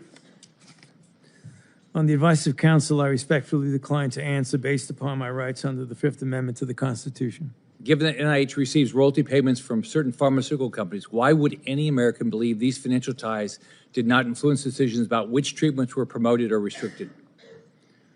On the advice of counsel, I respectfully decline to answer based upon my rights under the Fifth Amendment to the Constitution. Why doesn't NIAID publicly disclose these payments? On the advice of counsel, I respectfully decline to answer based upon my rights under the Fifth Amendment to the Constitution. Did you partner with Bill Gates on global health initiatives or vaccines? On the advice of counsel, I respectfully decline to answer based upon my rights under the Fifth Amendment to the Constitution. How much did Bill Gates entities provide in funding to NIAID collectively since 2005? On the advice of counsel, I respectfully decline to answer based upon my rights under the Fifth Amendment to the Constitution. To your knowledge, did Bill Gates partner with China on sensitive research? On the advice of counsel, I respectfully decline to answer based upon my rights under the Fifth Amendment to the Constitution. Specifically, dual-use research such as countermeasures or gain of function? On the advice of counsel, I respectfully decline to answer based upon my rights under the Fifth Amendment to the Constitution. Do you know if Bill Gates' entities partnered with U.S. government classified programs? On the advice of counsel, I respectfully decline to answer based upon my rights under the Fifth Amendment to the Constitution. Do you know if Bill Gates maintains an active national security clearance? On the advice of counsel, I respectfully decline to answer based upon my rights under the Fifth Amendment to the Constitution. Did you advocate a request for Bill Gates to receive a security clearance? On the advice of counsel, I respectfully decline to answer based upon my rights under the Fifth Amendment to the Constitution. Do you have any knowledge that NIAID or NIH through HHS sponsored or requested a security clearance for Bill Gates? On the advice of counsel, I respectfully decline to answer based upon my rights under the Fifth Amendment to the Constitution. Around 2010, my understanding is that the government shifted its approach to biodefense countermeasure research. Did NIAID, under your leadership, partner with the Obama White House or any other U.S. government classified entities on sensitive countermeasures research? On the advice of counsel, I respectfully decline to answer based upon my rights under the Fifth Amendment to the Constitution. Did your office take steps to drive biological research investments? On the advice of counsel, I respectfully decline to answer based upon my rights under the Fifth Amendment to the Constitution. What was private industry's take on the type of research in the 2010 timeframe and before? On the advice of counsel, I respectfully decline to answer based upon my rights under the Fifth Amendment to the Constitution. Was it considered too dangerous to conduct and industry was hesitant to take this on and invest in? On the advice of counsel, I respectfully decline to answer based upon my rights under the Fifth Amendment to the Constitution. Why did you take steps to mature the government's approach to biodefense? On the advice of counsel, I respectfully decline to answer based upon my rights under the Fifth Amendment to the Constitution. Were there any specific lines of effort or actions you felt were needed during this time to improve the research, development, and fielding model? On the advice of counsel, I respectfully decline to answer based upon my rights under the Fifth Amendment to the Constitution. How was dual use and gain of function incorporated or accounted for in maturing biodefense countermeasures? On the advice of counsel, I respectfully decline to answer based upon my rights under the Fifth Amendment to the Constitution. Did you ever discuss moving gain of function countermeasures research out of government space to private industry space? On the advice of counsel, I respectfully decline to answer based upon my rights under the Fifth Amendment to the Constitution. How were these private organizations regulated through government oversight while conducting risky research, including gain of function or gene editing technology? On the advice of counsel, I respectfully decline to answer based upon my rights under the Fifth Amendment to the Constitution. Did the Obama White House or any government entities take steps to inject funding into private industry? On the advice of counsel, I respectfully decline to answer based upon my rights under the Fifth Amendment to the Constitution. How do you ensure that our national security and public health is protected when private organizations work with foreign countries of concern and have the no government oversight, such as the EcoHealth Alliance research grant you funded in a CCP military lab? On the advice of counsel, I respectfully decline to answer based upon my rights under the Fifth Amendment to the Constitution. Given the culture of the pay to play at NIAID, did you or anyone acting on your behalf make any payment or enter any arrangement in any way or fashion to secure influence the broad pardon you received from President Biden? On the advice of counsel, I respectfully decline to answer based upon my rights under the Fifth Amendment to the Constitution. Thank you, Mr. Chairman. I'd like to ask unanimous consent to enter into the record a letter from the Department of Energy that confirms during Anthony Fauci's tenure that Bill Gates was given Q security clearance from 2014 to 2021. Without objection, that will be entered into the record. I'd also ask unanimous consent to enter into the record the contents of the folder of authorities provided to Dr. Fauci, including the pardon.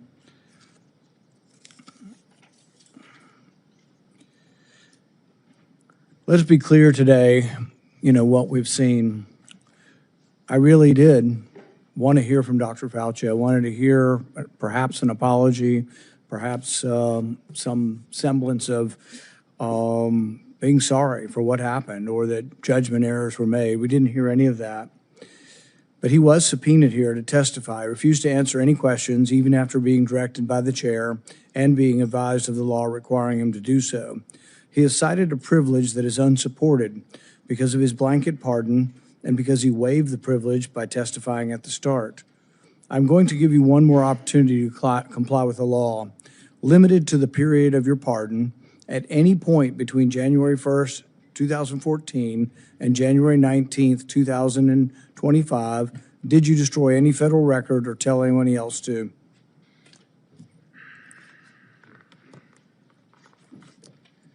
Under the advice of counsel, I respectfully decline to answer based upon my rights under the Fifth Amendment to the Constitution. Given that you have a unlimited presidential pardon, what is your specific objection that you are making? On the advice of counsel, I respectfully decline to answer based upon my rights under the Fifth Amendment to the Constitution. My question was limited to the period of your pardon only. I find your objection unsupported and direct you to answer the question. On the advice of counsel, I respectfully decline to answer based upon my rights under the Fifth Amendment to the Constitution. Because you refuse to answer, citing a privilege that is unsupported because of your pardon, and after being denied to do so, this committee has scheduled a vote next week on a resolution certifying your contempt. I think we have another question or two from Senator Langford. Mr. Chairman, really this is a question for you, and it's a question to try to figure out how do we get a good answer on this? Because clearly Dr. Fauci's attorneys are saying that he has a Fifth Amendment right. We've also subpoenaed him to be able to compel his testimony to be able to be here. I happen to be in the committee. We're also dealing with Lois Lerner. Lois Lerner came and testified, gave an opening statement, and then took the Fifth Amendment. The committee then held her in contempt for that, saying you can't do both. You can't both testify and say I'm not going to answer questions. So the parliamentary question that I think we've got to be able to deal with is this consistent with Lois Lerner? What she also did when she came before Congress, gave an opening statement, testimony, so made a statement, and then refused to answer questions. Are we dealing with the same issue here where someone is you can't make a statement and say I'm not going to make statements at the same time? I think it's a very good question. I think that's something all of us will examine over the next week. We're going to have a vote next week on contempt. I think there's another legal question that the courts may have to decide upon, and that is whether or not a presidential pardon that offers you complete immunity, that you can still claim that you need protection from immunity when you've been protected. Because Dr. Fauci isn't liable for anything as long as he tells the truth, even if he admits that he destroyed records on a routine basis. His assistant said she destroyed a ton of emails. I think it was a routine thing. I think he destroyed throughout his career there probably thousands of emails. Even if he did that, as long as he answered truthfully, yes, I did. I didn't think that was important. I made a mistake. He can't be prosecuted for it. Many of the things are outside the statute of limitations as well. All he had to do today, if he wanted to testify, was be honest. As long as he was honest, even about committing a crime, he would have no jeopardy. But I think the pardon has given him more immunity than most people would ever get. Like if you offer a witness immunity in exchange for testimony, he has blanket immunity. The president gave him blanket immunity for virtually anything he could have possibly done, while at NIH. So I think we all have to individually answer this question. We welcome you to be part of helping us figure out the question, but there will be a vote, at least right now, there will be planned to be a vote next week on contempt. Okay, thank you, Mr. Chairman. Today will be the capstone to Anthony Fauci's 40 years of abuse of power at NIH. In the end, must imagine Fauci believes he got away with it. But still, late at night, even the guilty must become anxious, rerunning the scenarios through his mind, wondering, latching on to lingering doubts, and worrying. Did his actions lead to the largest man-made plague in human history? Are the millions dead the result of his experiments or experiments that he approved that increased the pathogenicity of deadly viruses? History will judge, but the facts, as we now know them, paint a sordid tale of dishonesty, misjudgment, and ultimately the hubris, the likes of which the world has rarely seen. If everyone will remain seated for a few minutes, we're going to let Dr. Fauci exit. Thank you. Dr. Fauci, say hi to Vincent Huntsman for me.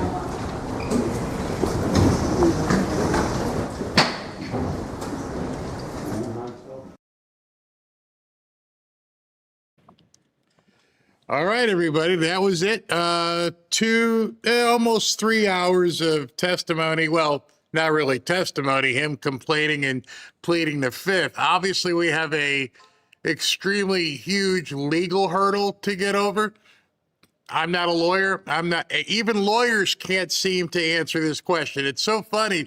You can talk to the best of lawyer, and again, we are in uncharted territory.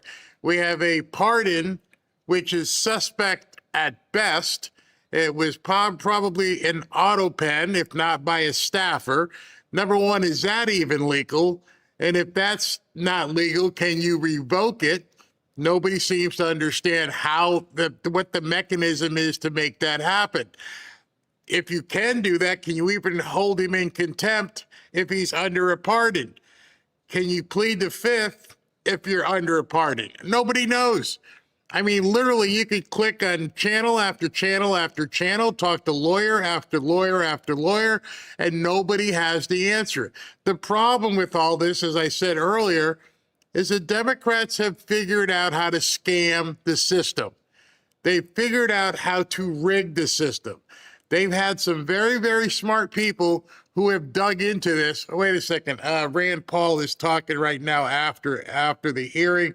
Let's go ahead and listen to what he's got to say. Community, with the grant of community, do you still need Fifth Amendment protections, or do they apply? So, and telling that all he had to do today was tell the truth. If he testified and told the truth, even if he admitted to destroying thousands of records, which we think happened, there's no penalty that attaches. It would just be the truth. How do you respond to his comments that you have an unhinged obsession with him? I think if you look at all of the questions that were asked, they're all very, very serious questions. One of the questions, was about the particular type of furin cleavage site, that its codons were CGG, CGG. This was actually seen by a Nobel laureate, David Baltimore. I don't know what his political partisanship is, but a famous microbiologist or molecular chemist who said that was the smoking gun that made him think that it came from the lab.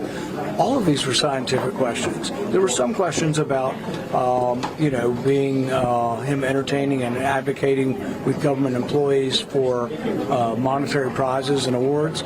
But that's a legitimate oversight question. If he was using government employees to apply for $1 million award, I think that's a legitimate question. I heard very few questions today that I would say were unhinged or politically motivated. I don't think any of the questions that I put forward, they were on destroying records and whether or not the research in Wuhan was dangerous. See, in the past, we've quibbled with him over what is the definition of gain of function. He said, but didn't meet the exact definition. I think the American people want to know, was it dangerous research and should it have been funded? And that gets away from a semantics argument. And I think we could have gone there. Look, for the first year of this pandemic, from 2020 all the way into the summer of 2021, I didn't really pay much attention to Anthony Fauci other than his prescriptions about masks and things like that. But as far as the origins, I didn't really get interested in it until I read an article by Nicholas Wade in, I think, the spring of 2021. That's when I became intrigued that, wow, we could have been funding this. So I was completely neutral on Anthony Fauci until we began asking questions, but until we began seeing the revealed emails that what they say in private was different than in public. In private, he said, wasn't the wet market. In public, he said for 5 years it was the wet market. In private, his virologist said, looks like the virus has been manipulated. In public, I said, it's not even plausible that it could have been. So this contradiction between public and private is really what's damaged. Mr. Chair, where does accountability go from here? He's exercising a constitutional right. Are you saying he's not legally allowed to do that? No, I think the courts will have to figure out whether or not, if you have a complete pardon, whether you have liability against incrimination. Can you incriminate yourself if you have a pardon? I think it's going to be a question for the courts. Where does accountability go from here? Why not subpoena the assistant and some of the other individuals mentioned? There will be questions, and she will be subpoenaed for a deposition. Probably not a big full hearing, but she will be asked about that. Her email that she deleted tons of emails was in 2018. We find a scattering of them, but we also feel confident that hundreds, if not thousands, were deleted over a 40-year period, and that we just don't have access to those. Because you have access to what's left, you can't always determine what was removed. But I think it's an important question. Would you hold Dr. Fauci in contempt? Do you think that you would have the votes in the Senate to do that? That's the vote that will happen in committee next week. It will be in contempt of Congress. We believe that with his liability, his immunity from criminal liability that he didn't need to hide behind the Fifth Amendment, and that maybe the Fifth Amendment doesn't attach when you have a pardon in place. And that'll be a legal question, but the question on contempt will be voted on, and then there's a question of whether or not the Department of Justice will take that up. You know, I've recommended before for his criminal prosecution, and neither the Biden DOJ nor the Trump DOJ have taken it up. All I can do is recommend prosecution. I can't initiate a prosecution. But did you find anything incriminating in the diary entries? I think to me there's a lot of interest. Obviously that he was using 8 personnel in NIH to advocate for monetary rewards. When there was a question of the monetary rewards, he was responding, you know, we have to get to yes on this. And it's not an insignificant amount of money. We're not talking about a $100 award and a dinner certificate. We're talking about $1 million that not only was he advocating for himself, he was asking others to fill out applications for him to get the $1 million prize. He specifically wanted the money and wanted the waiver. I think it is illegal to use your employees to try to get monetary awards. So yes on that. The other most important thing that came from the diaries is that privately in January of 2020, he was already acknowledging that it didn't come from the wet market. Now, that's just dishonesty. That may not be a crime, but he knew in January 2020 that the earliest cases did not come from the wet market. They came from somewhere else. But you saw the clips. That was just what we found in about 24 hours. We found maybe 10 different clips of him saying came from the wet market, wet market, wet market. Why is he doing that? It's not just an innocent argument. The wet market points to it being of nature. If it's not from the wet market, it might be from the lab. Who funded the lab? See, he's been self-interested. You know, people, and many, we won't say who they are, but many in the media treated everything he said as disinterested. He was self-interested from the very beginning. He was self-interested in making sure that nobody concluded it came from the lab. He didn't treat them equally. He was like, holy, you know what? If it came from the lab, I funded the lab. I could be responsible for this entire pandemic.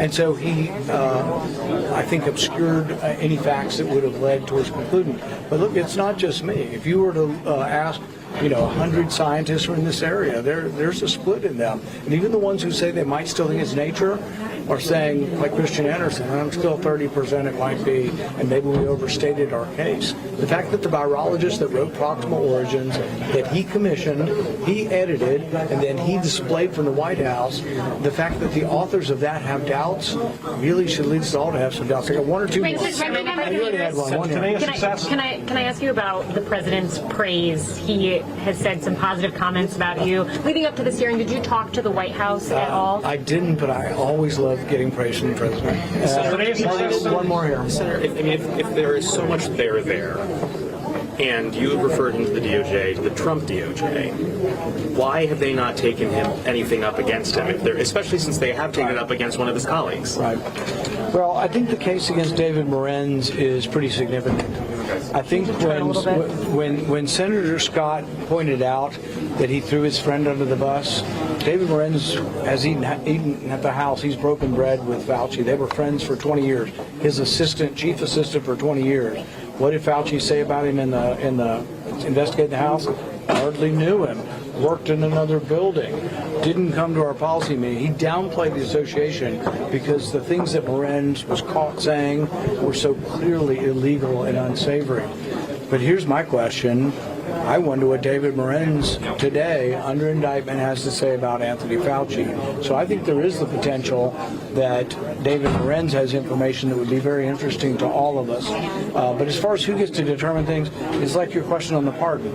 I'm not the final word on that. I can say that I think there are questions whether you have a pardon, whether the Fifth Amendment applies when you have a pardon. That's for a court to decide. So the DOJ will have to look at that. And I'm not here to condemn the DOJ. They have to make legal decisions. Do they think they can make it they can make it stick? Will they be dismissed immediately? Will it be seen by the public as frivolous? They will have to make those decisions. I do know that a great number of the population feels that Anthony Fauci was dishonest because of what he was saying in private, was different or the opposite of what he was saying in public. Thank you. Senator Rand. All right. So as I was saying, and Senator Paul said the same thing, we're just in uncharted territory. We've never seen this before. We don't have the answers. You can talk to 100 attorneys. They're going to have an opinion on whether the pardon is valid, if it isn't valid. The bottom line is nothing in our government has prepared us for the amount of scumbaggery that the Democrats have been willing to do to try and take power. Going all the way back to what they did with the mail-in votes, to everything. They knew what they were doing was going to cause such a quagmire that it would probably be something, that we couldn't get fixed. And now here we are. Here we are in 2026, and we have no idea. But I do want to address, and I'm not going to pick people out, but when people keep saying nothing is going to happen, it's a waste of time. I do have a personal issue with that. I have a big problem with it, actually, because what is happening is right before your eyes. It's right before every American's eyes. The accountability that so many want is a bloodlust. We'd love to see this guy swinging from a tree. We'd love to see him sitting in front of a fire squad. He's going to have to answer for things in the afterlife. But right now, the fact that we're putting light on these roaches, let them scurry. Real Americans, people with a functioning frontal lobe can see we've been had. And hopefully it can reach some of the people, even on the left, who had relatives and coworkers and friends that were completely either died or died alone and everything they had to go through. Hopefully some people will watch this and realize we can never let this happen ever again. To me, at this point, that is going to be a bigger prize. And I say prize because I think we all deserve to have a comeuppance. But I think what people are looking at is for handcuffs. And I don't know what's going to happen there. But I can hope for is that there are many Americans who see this stuff and go, these people are just evil incarnate. They're satanic demons. And if they can't even answer these questions, if you couldn't even answer what color the rug was, then it has to call into question a lot of the other stuff that we had conspiracies about. Because now nothing is off the table.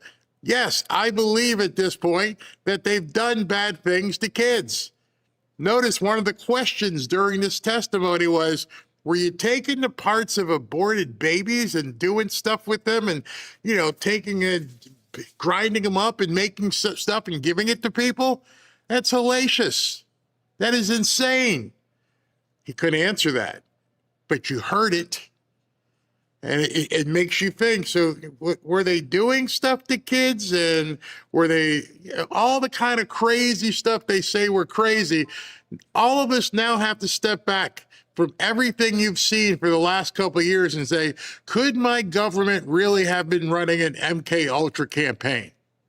Yeah, I think they could. Did they? I don't know. But you have to at this point say, yeah, it could. Could they have stolen an election? Yeah, they could. I could see the stuff that they're doing and how they're trying to cover everything.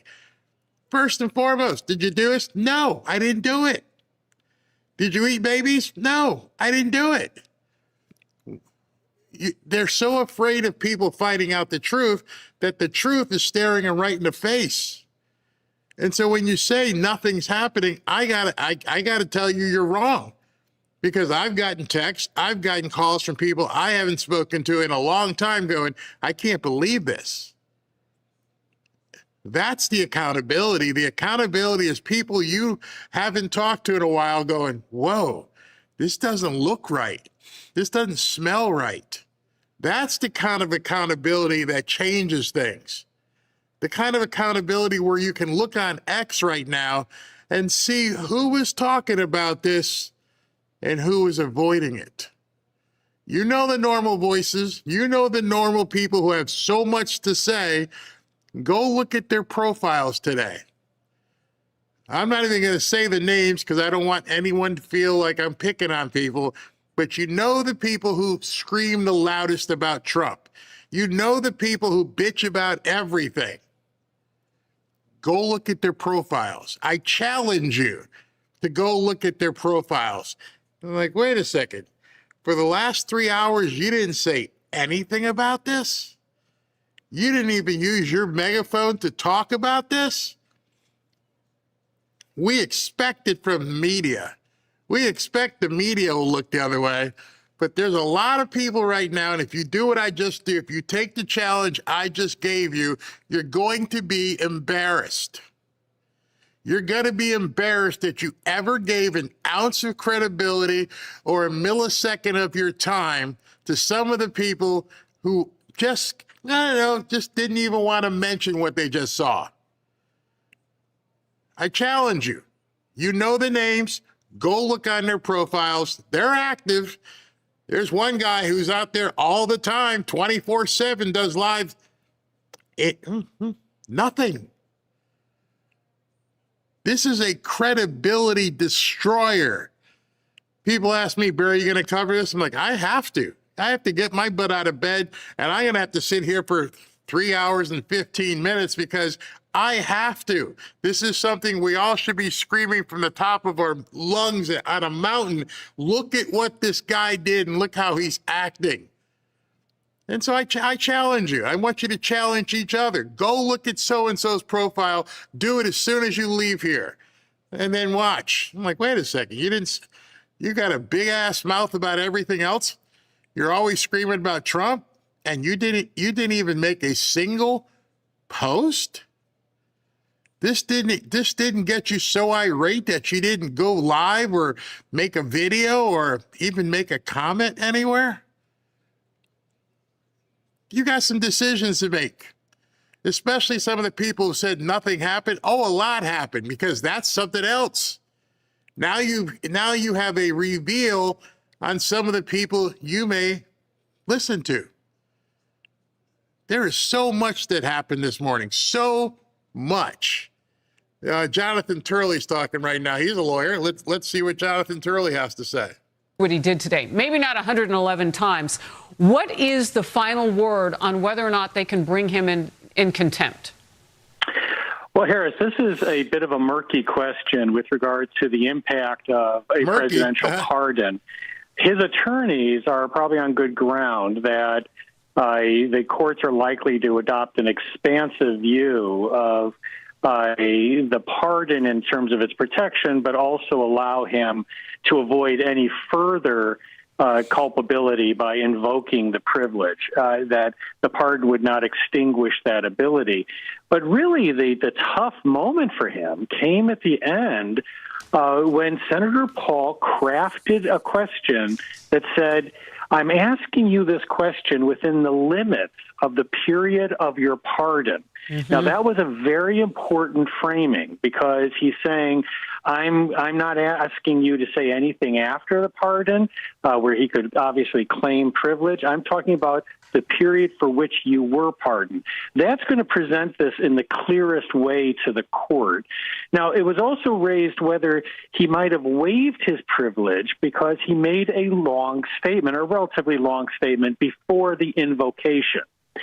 That's also a type of murky area. He had not been asked a question at that point, but some of the senators have said, look, this is what we went through with Lori Lerner. She tried to make a statement and then said, I invoke, and she was held in contempt.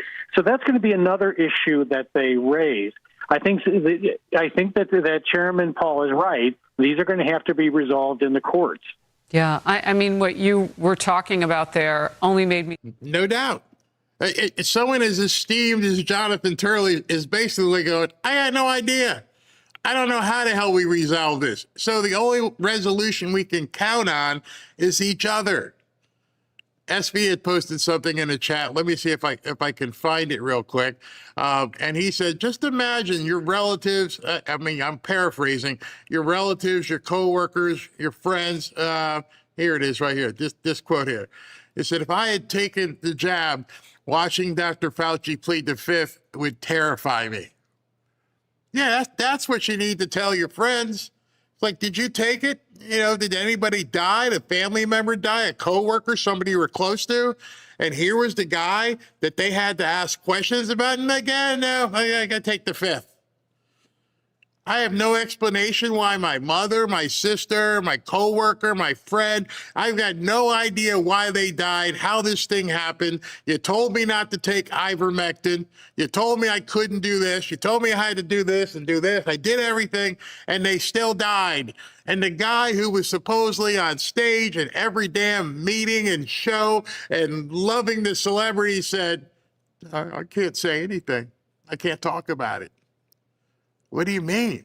We watched you. You were everywhere. You were sitting with Julia Roberts. You're on every show. Here, I got a couple of videos I can show you before we close out here. I don't know if you guys saw this one. Look at this. People in America are not settled with the information that's been given to us right now. So I'm not going to be lining up taking a shot on a vaccination for something that wasn't clear in the first place. And then you all create a shot in miraculous time. It takes years to create vaccination. Well, it used to take years. Okay, it used to. You know how many years were invested in this approach? About 20 years of science to get us to be able to do it. 20 years is not enough. And 9 months is definitely not enough for nobody to be taking no vaccination that you all came up with. The only reason I'm talking to you right now, as close as we are, is that I've been vaccinated. Right. But if it allows thousands of people like you don't get vaccinated, you're going to let this virus continue to percolate in this country and in this world. Something like the common flu then, right? And not it's like much the more common serious than the flu. Well, the flu kills a lot of people annually, too. You know how many people died of the flu the last year? I mean, not this year, virtually none, but the previous year, about 20 to 30,000. You know how many people have died from COVID-19 in the United States? 600,000 Americans. Well, the number that you all giving that died, that's once again, that's you all's number. You gonna pass? Yeah, definitely. Because when you start talking about paying people to get vaccinated, when you start talking about incentivizing things to get people vaccinated, there's something else going on with that. Something else going on. It is something going on with something else. You're right. But I'm glad millions of people like me and most everybody here didn't get an. You know what their incentive was? Protecting their health and protecting the city. But I won't keep you anymore. It's okay, because my incentive, y'all campaign is about fear. It's about inciting fear in people. You all attack people with fear. That's what this pandemic is. It's a fear. It's fear, this pandemic. That's all it is. See, they filmed that with him walking around going door to door in Washington, D.C., and they didn't think that was ever going to be shown in public. How embarrassing. How embarrassing that he was going out of campaign and knocking on doors in the black neighborhoods and telling them, you got to do this. And like, no, I ain't taking it. I don't trust y'all. I've never trusted y'all. I'm not doing it. I don't believe your numbers. I know Amish people. They don't watch TV. They're not getting sick. And they called us crazy for not taking it. They called us crazy for looking at this mask thing. And now you did all that. You went door to door and you get asked simple questions. And why, you know, the problem that I have with the entire hearing, which I don't know if enough people really listen, is what the Fifth, and Bernie Moreno tried to tell him. What's the Fifth Amendment? The Fifth Amendment is about you saying something that could cause you to be put behind bars. Self-incrimination. How the hell can you, who've been on television everywhere for the last 18 years, making millions of dollars, feel like you self-incriminated yourself even this much if you were telling the truth?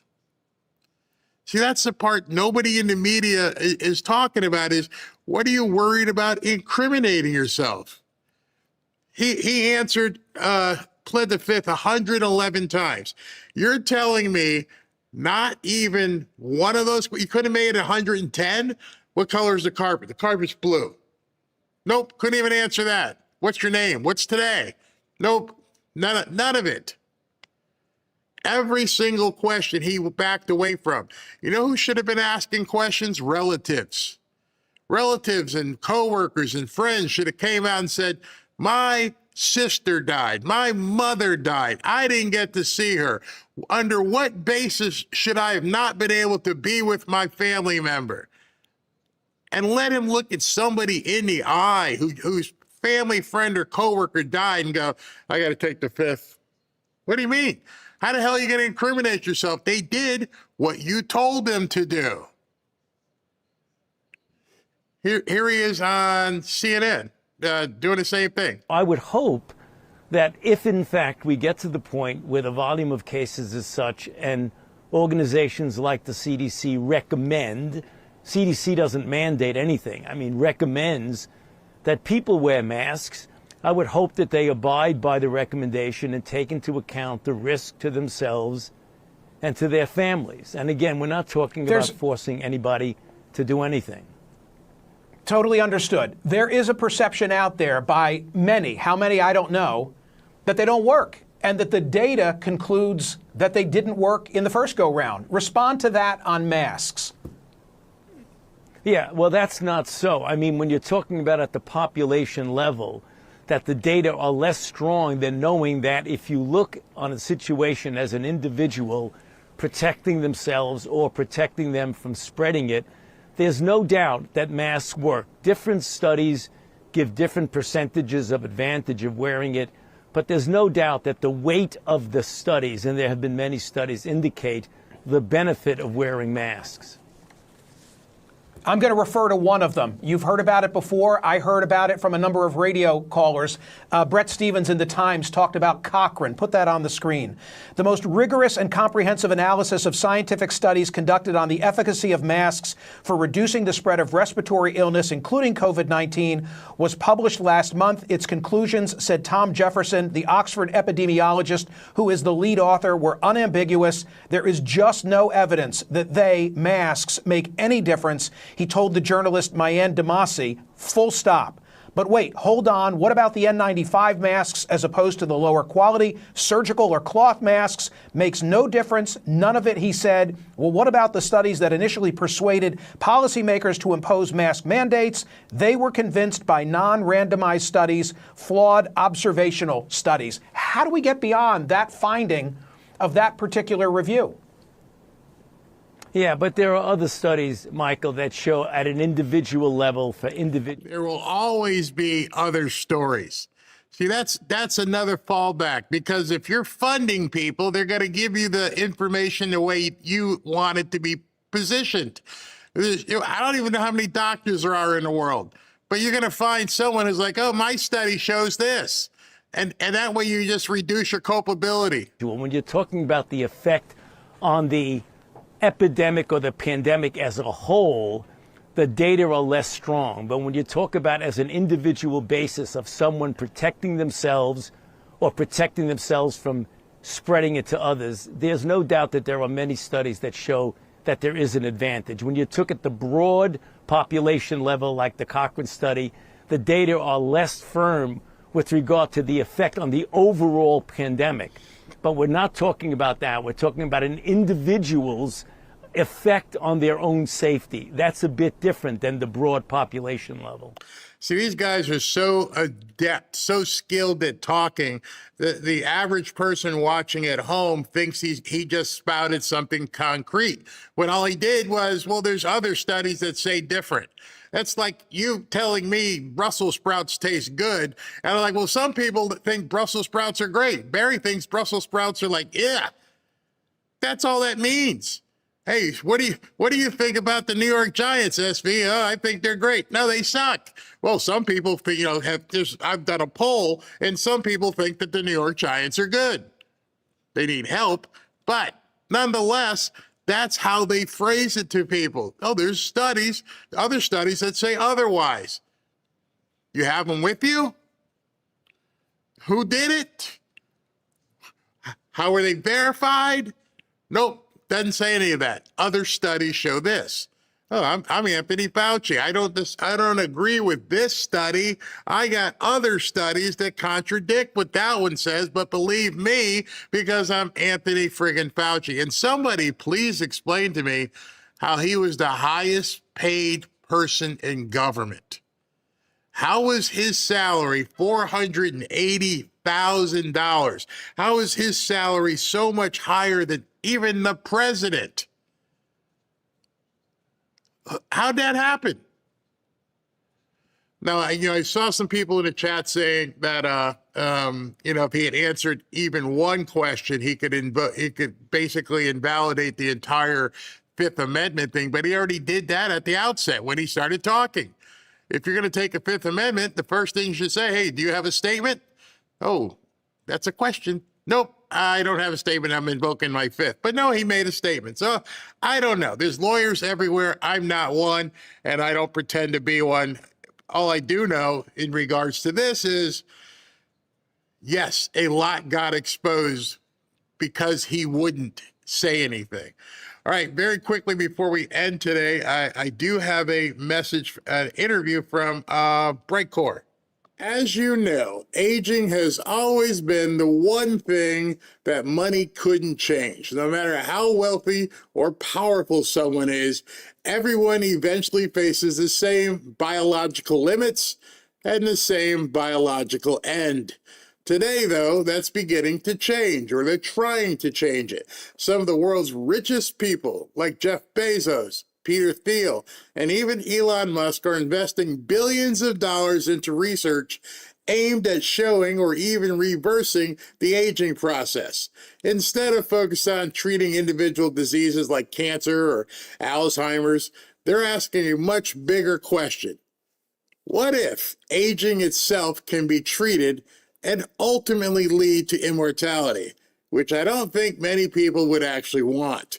I want to bring up the case of Brian Johnson, who is a billionaire driven by one primary goal. And that one primary goal is to live forever by reversing aging through radical life extension techniques.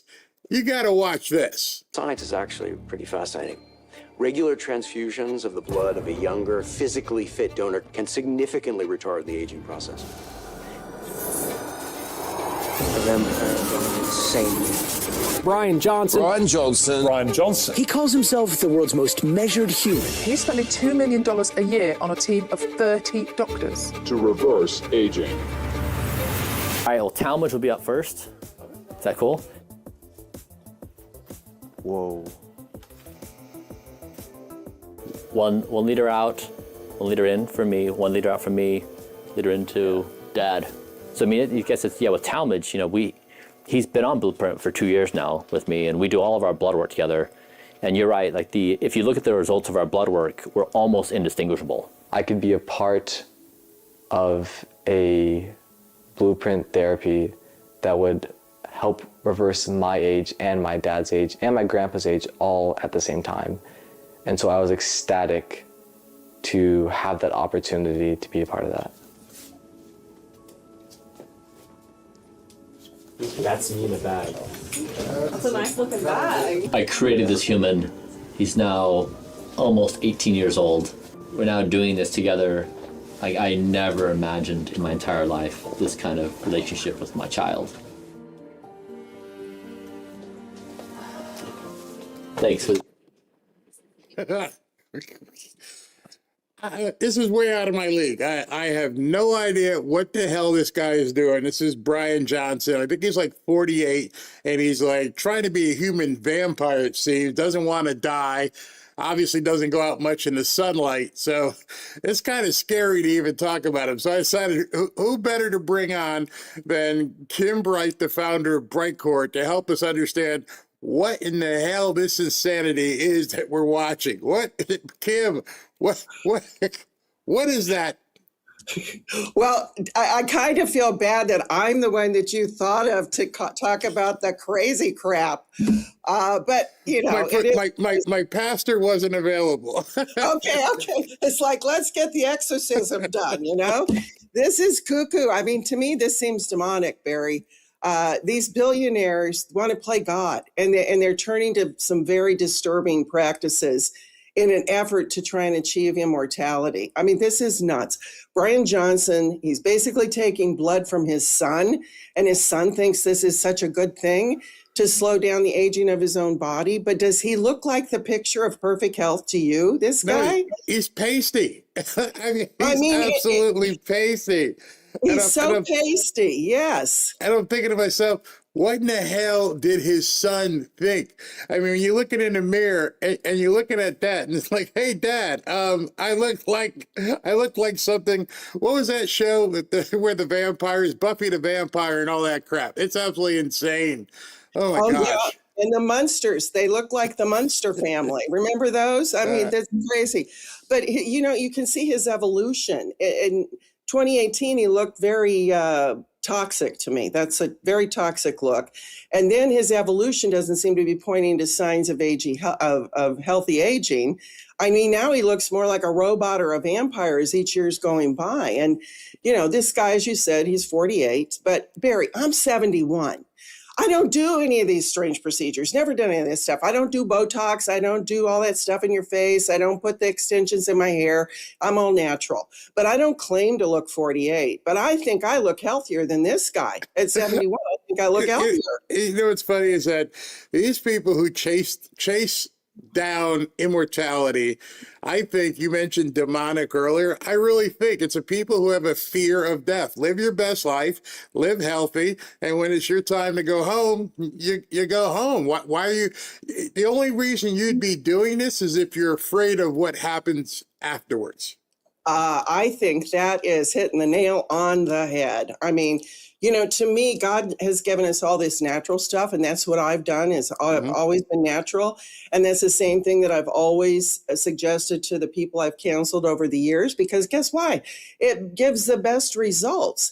And here you go with these billionaires spending millions and trillions of dollars trying to battle the natural process of aging, and now they're even using things like AI and experimental procedures. Now, I saw this and I'm thinking to myself, how in the heck can you possibly be using AI to delay aging? I mean, AI is going to, you're not turning into a robot.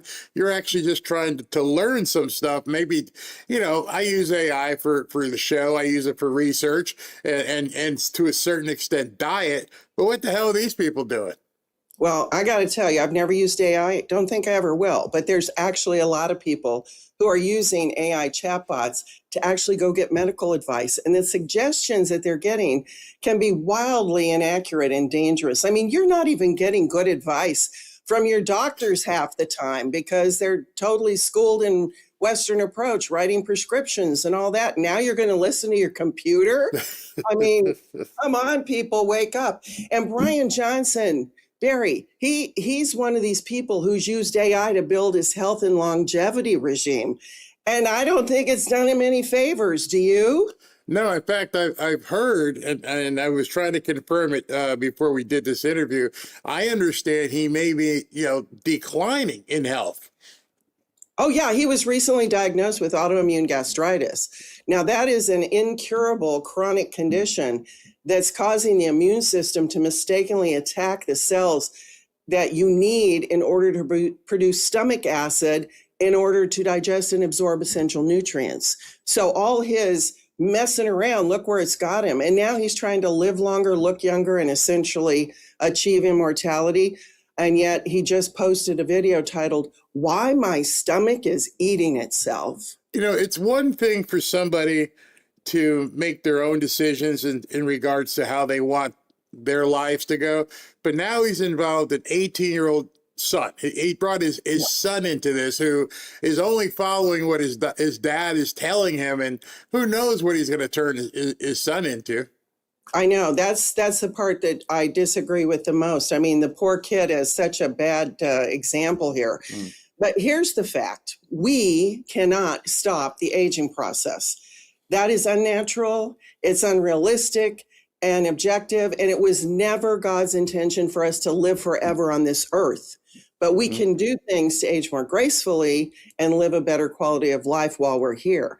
And Barry, you know, I've been helping people for over 50 years, and I've told them all the time, Make sure you're drinking enough water. I saw people, 98% of the people I saw were dehydrated because most people will not drink water as much as they need to. They'll drink sodas, they'll drink iced tea, all this. It's not the same thing. But here's the thing that's very important.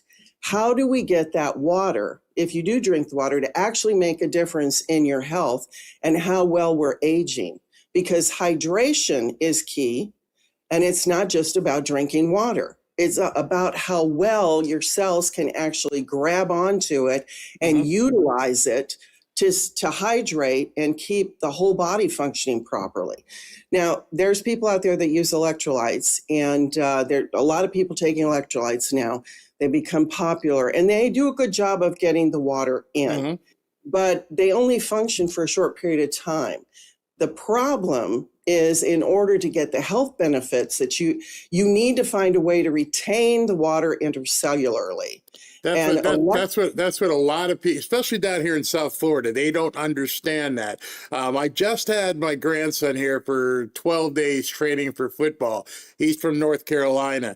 And after the first day, he's like, what is wrong with me? I'm like, I'll tell you what's wrong with you. You're in a different climate down here, and every bit of fluid is being sucked out of your body. Your muscles are contracting. You're feeling pain in places you didn't even know you had pain. And a lot of it has to do with the sugary drinks that you're drinking. You got to stop that while you're here. And he didn't understand how you had to keep drinking. And I told him, just walking to the store, walking to the restaurant, back to the car, you're sweating down here, and you got to put it back into you. So I lived this personally with him just in the last 10 days. Well, that's good. And I'm glad to hear that you're helping him out with that. But here's the thing. Even if you drink things that have electrolytes in them, they help get the water in, but those, they won't help you retain it.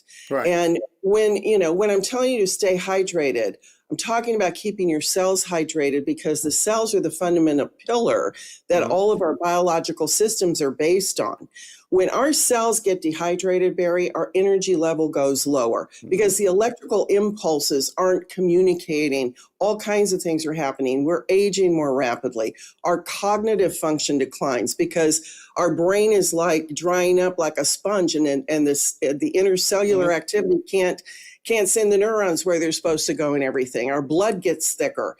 We start feeling older and looking older. So aging is fundamentally a bottom-up process. And the health and the longevity of our entire body depends on how effectively our 30+ trillion cells can repair damage, produce energy, and communicate. And when cellular functions decline, tissues and organs deteriorate. They don't get out the toxins. The blood gets thick. It can't move the nutrients and everything through our body. And it leads to chronic disease like cancer and heart disease. And so there's one thing, the number one thing that you can do besides just drinking water is actually consume something called NMN. Now, this is a coenzyme that will boost cellular energy production by replenishing the declining NAD+ levels. They support healthy aging. It supports healthy aging by promoting that cellular repair and resilience. It enhances cognitive function and cardiovascular health, and it supports endurance and physical capability, and improving the muscle function and recovery, and it reduces inflammation and even protects and helps with your DNA. Is there anything that people can do on a daily basis to enhance that? Because the last thing you mentioned there was inflammation, and I found out, I forget what it's called. I've got some, not sciatica, but I've got stenosis, whatever it is, in my spine from years of doing squats and all kinds of things. And so the inflammation that sometimes it just feels like your back is just in a wrench or something. And the guy told me, just you're going to have to drink more water, but at the same time, you're just letting it go out your body. So you're going to need something that acts like a sponge, because it seems like too many people got afraid of hearing what water retention was, but not understanding how to adequately get that fluid back into your body. So I guess what I'm saying is I understand what you're saying. No, definitely. And for instance, let's just say this, when you're born, a baby is about anywhere from 65 to 80% water. Men are able to carry more hydration in their body than women, about 10% more, because men usually have more muscle. Women have more fat. Fat doesn't keep the water in there. Right. So the important thing is getting that intercellular fluid constantly maintained with that, so it does its movements, the in and out of the nutrient, in and out of the hydration around joints, around the spine, around the brain. And that all comes with something called NAD+. So what this is you want to increase your NAD+ in your body, which is done by taking NMN. The NMN has been shown in studies, and I'm quoting here, it's been able to suppress age-associated weight gain, enhance energy metabolism and physical activity, and improve insulin sensitivity, improve your eye function, improve mitochondrial metabolism, and prevent age-linked changes in gene expression. And another thing that this NMN does, which is a precursor and helps your body get the NAD+, is it helps power our mitochondria. Those are our little power plants in each and every cell. So inside each cell are these tiny power plants called the mitochondria, and their job is to turn that food you eat and the oxygen you breathe into the energy that's going to power everything your body does, from thinking and walking to healing and staying healthy. Now, this sounds complicated, but try thinking about it like this. Think of your body like a car, and your cells are all the individual parts that make the car work. And while your mitochondria are the engine that powers every mile you drive. Now, if that engine starts losing power, the whole car doesn't perform as well. So what we're talking about here is we want our engines to work well. And so that's why this is so important. And, also when you don't have this in your body and you get dehydrated and your blood gets thicker, guess what gets a problem? Your heart, because it's trying to pump thick, dirty blood to all your tissues in your body. So this affects, as I said, your brain, your heart, all over the place. So all of these benefits with taking NMN is why we decided to create this product, and we call it NMN3. Now, I've been here, talking about kimchi many times and how it benefits our gut and how that's vital, to eat every day to keep our gut in good order. Well, this is another part of the puzzle. This is like kimchi. The key to experiencing the benefits from NMN3 is to consume it every day. Now, if you want to have better energy levels, get those mitochondria power plants powered up as much as you can, you get better, more restful sleep, you maximize your immunity, you improve your overall feeling of well-being. Well, this is what you need to be taking to aid and assist your body in functioning at its highest level and maintaining that hydration so it can work that way. And the electrical currents can talk to everything in the body and you're functioning better. Now, this is NMN3 is all natural, it's non-GMO, and 100% made in the USA. I have a question, if I could interrupt you for a second. Go ahead. I'm in South Florida. I understand because down here it's hot all the time, but there's going to be people up north where it's like, hey, it's almost August, and about another month or so it's going to get cooler. Do I still need to hydrate? Yes, because again, if let's say you're obese, let's say you're a woman that's has a lot of fat on her. Guess what? You're not hydrating well. Right. Your body's already less. I mean, and if you're over 50, it's way less. Women are down in the 40% water in their bodies by that time. Men are down in the low 50s. So unless you're an athlete and you're exercising all the time and you're basically lean muscle, which I don't think the majority of people out there are, but I could be wrong. But you need this every day because when you don't have the hydration in your body, again, that thick blood, that it can't carry away the toxins. So you got toxins recirculating in your body. Your brain can't think right because of the brain fog. You've got, everything slows down. You've got this thick blood that things, the signals can't communicate through in the body. The tissues aren't hydrated. They can't do what their job is. So overall, yes, people, you need it even more when you're in the heat, of course. But you might take extra down here, but everybody needs this because as we age, it leaves our body and most people are very dehydrated.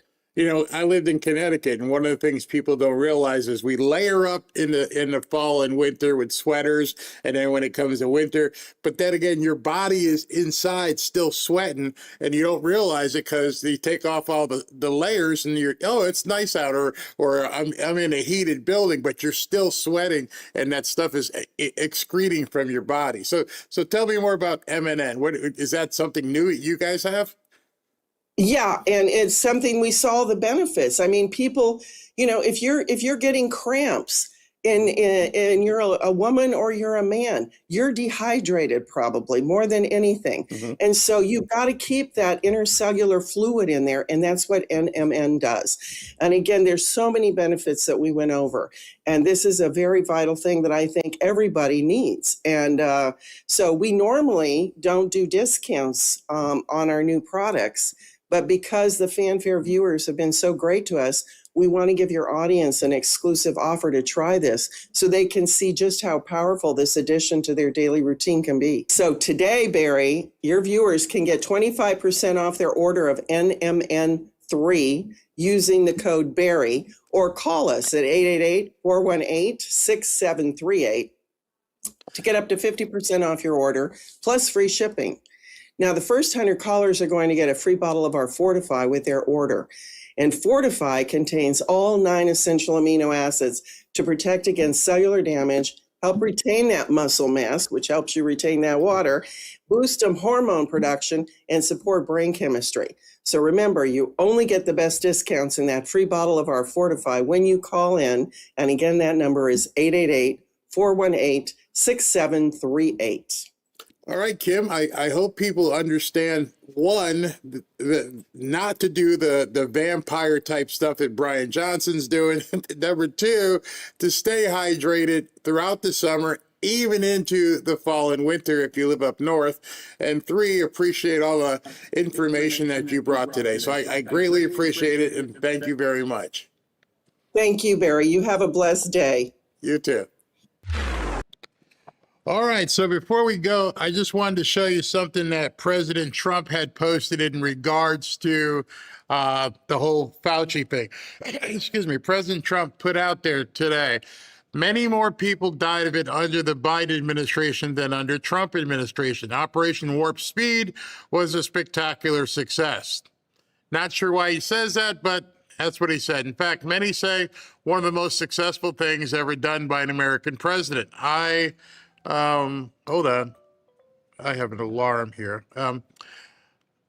I overrode Fauci on this. His ideas were crazy. Also, I said from the beginning that the virus came from the Wuhan laboratory in China, as he said. What? Who is dinging me here? Fauci strongly disagreed, always trying to protect China. I inherited Fauci, who was there since the 1980s, but with each passing day, relied less and less on him. He made too many bad calls, like on the masks. Remember at the beginning, he was an anti-masker. He then switched to a super masker. In any event, I didn't let him shut the country down, although he wanted to. I want the Federalist way and let the governors decide. Republican governors like Ron DeSantis down here in Florida did a much better job than the Democrats. Fauci was largely taken out of play, and then along came Sleepy Joe Biden, who made Fauci a king. I called Biden to tell him Fauci was no good, either didn't have a clue or was dishonest. The call was well received, but sadly not acted upon. Biden went on to give Fauci vast destructive power. The rest is history. And I don't think the history is completely written at this point, so we shall see. Just a little programming note. President Trump is due to have his speech with Sean Duffy. So that's obviously something transportation related. So we're going to take a lunch break. I thought about going straight through, but we're going to take a lunch break and then we'll turn on at 2:30 and get ready for President Trump's speech with Sean Duffy, and I'm sure shortly thereafter he's going to take a whole bunch of questions from the press. So you're going to want to be back here for that. Hopefully you're going to want to be back here for that. Let me just see if that was SB hitting me up with anything. I always got to check here. Who was that? 1 second. No. All right.